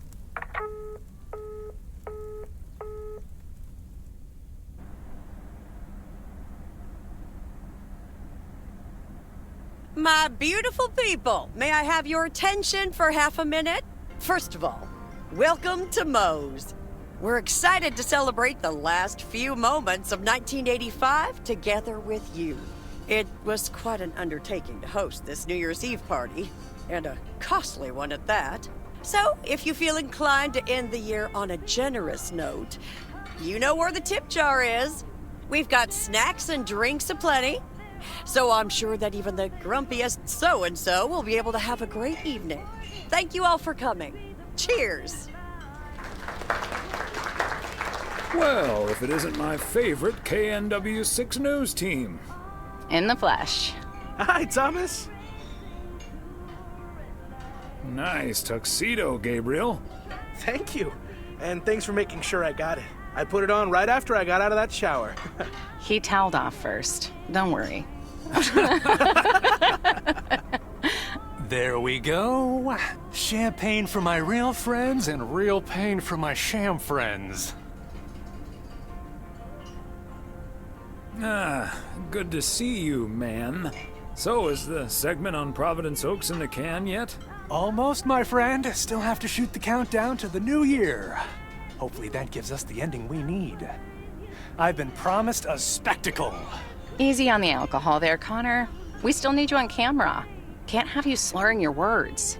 Slurring my words? Whatever do you mean, Ilsa? Quit fooling, you guys. It's getting close to midnight. Let's set up and get ready. Showtime. Okay, getting into character. See you on the flip side, mailman. Hi, honey. There goes that Connor Price. Would you believe the motel had to custom order a blow dryer just for him? He tipped generously, though.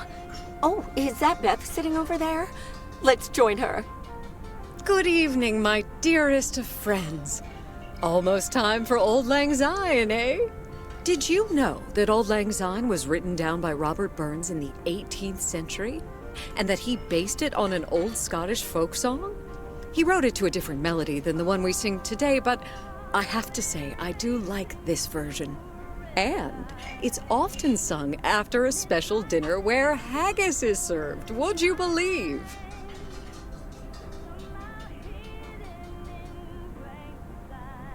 Honestly, Beth, I don't know how we'll get by without these fascinating facts when you're gone. Well, I will still be selling sets of encyclopedias at the store for a few more months if you need them. I'll cut you a nice deal. Only if you'll help load them into my truck. All joking aside, my friends, now that a new year is upon us, I feel a moment of thanks is in place. I know I've kept my situation from you for a while, but now that it's out in the open, I honestly don't know why I didn't share it with you sooner. Pride, I suppose. But I feel so much better now. So thank you, my friends. That's what we're here for. Glad we could be there for you, Beth. And thank you for opening us to it. We'll always be there for you. But you have to let us in first. I hope you'll remember that when you're in Georgia. Definitely. In fact, it's my new resolution for 1986. Along with letting go and seeing where life takes me. What about you, Emily? Any resolutions? Well, less work and more fun, I suppose. Now that this guy Matt is joining the motel, I am looking forward to a bit more quality time. What about you, honey?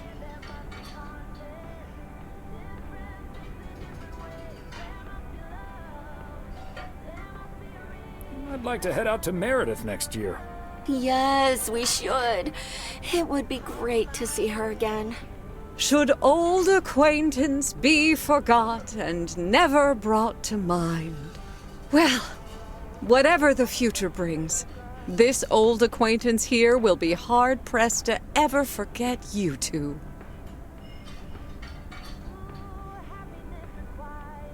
Same here, Beth. Absolutely. We wouldn't be able to forget you if we tried. Not that we tried, of course. And like you said at Christmas dinner, even if the reasons for change are sometimes out of our hands, let's focus on the new beginnings that come along with them. And what better time for new beginnings than New Year's Eve?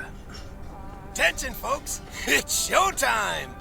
If you want to see the biggest fireworks show west of the Rocky Mountains, you better be standing outside in about 10 minutes. That's my cue.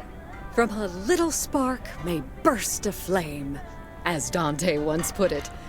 But I need to visit the ladies' room first, or I'll turn into a pumpkin. See you outside. Isn't she marvelous? I'm so happy for her, but I am going to miss Bethany. So will I.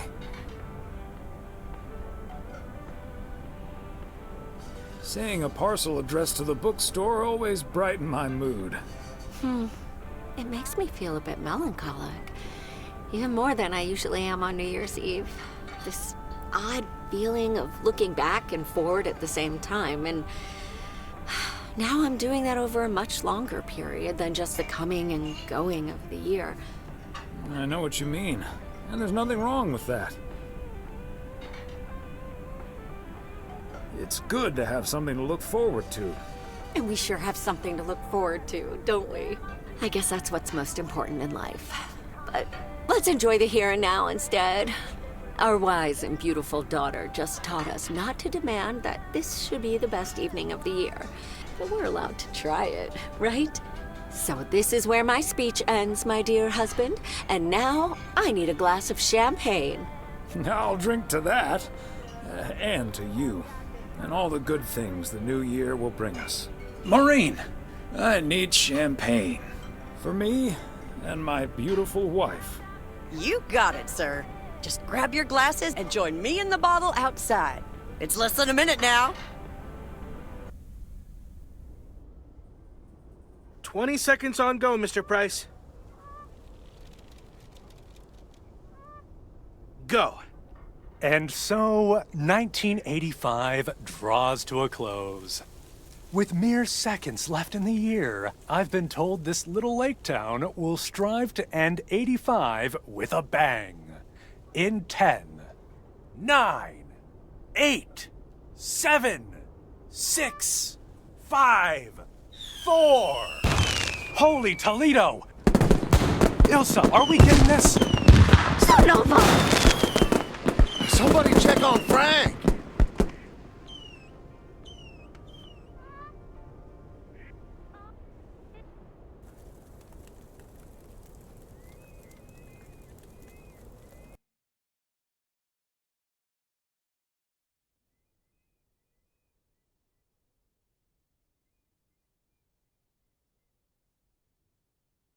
And that sure sounds like a delicious eggnog recipe. Hurry up, dear. It's coming up next. Yes, don't get too excited now. It's just a preview, remember? And now, a man with a very special New Year's resolution. And he's going to tell us all about it. Isn't that right, Sybil? Absolutely, Bob. It's none other than our roving reporter, Connor Price. Connor, my dear, where in blazes are you? Well, Sybil, I'm in beautiful Providence Oaks, wishing you and Bob and our viewers a joyful 1986. And as for my New Year's resolution, Bob, why, it's my very special price guarantee to all of you that I will be sharing gripping tales and intimate portraits from all over Oregon in an all-new series of special reports on small-town America. Part 1 will air tonight at 8, right here on KNW6.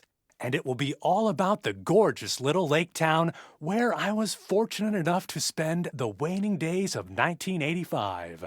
Here, let's take a look at an exclusive sneak peek.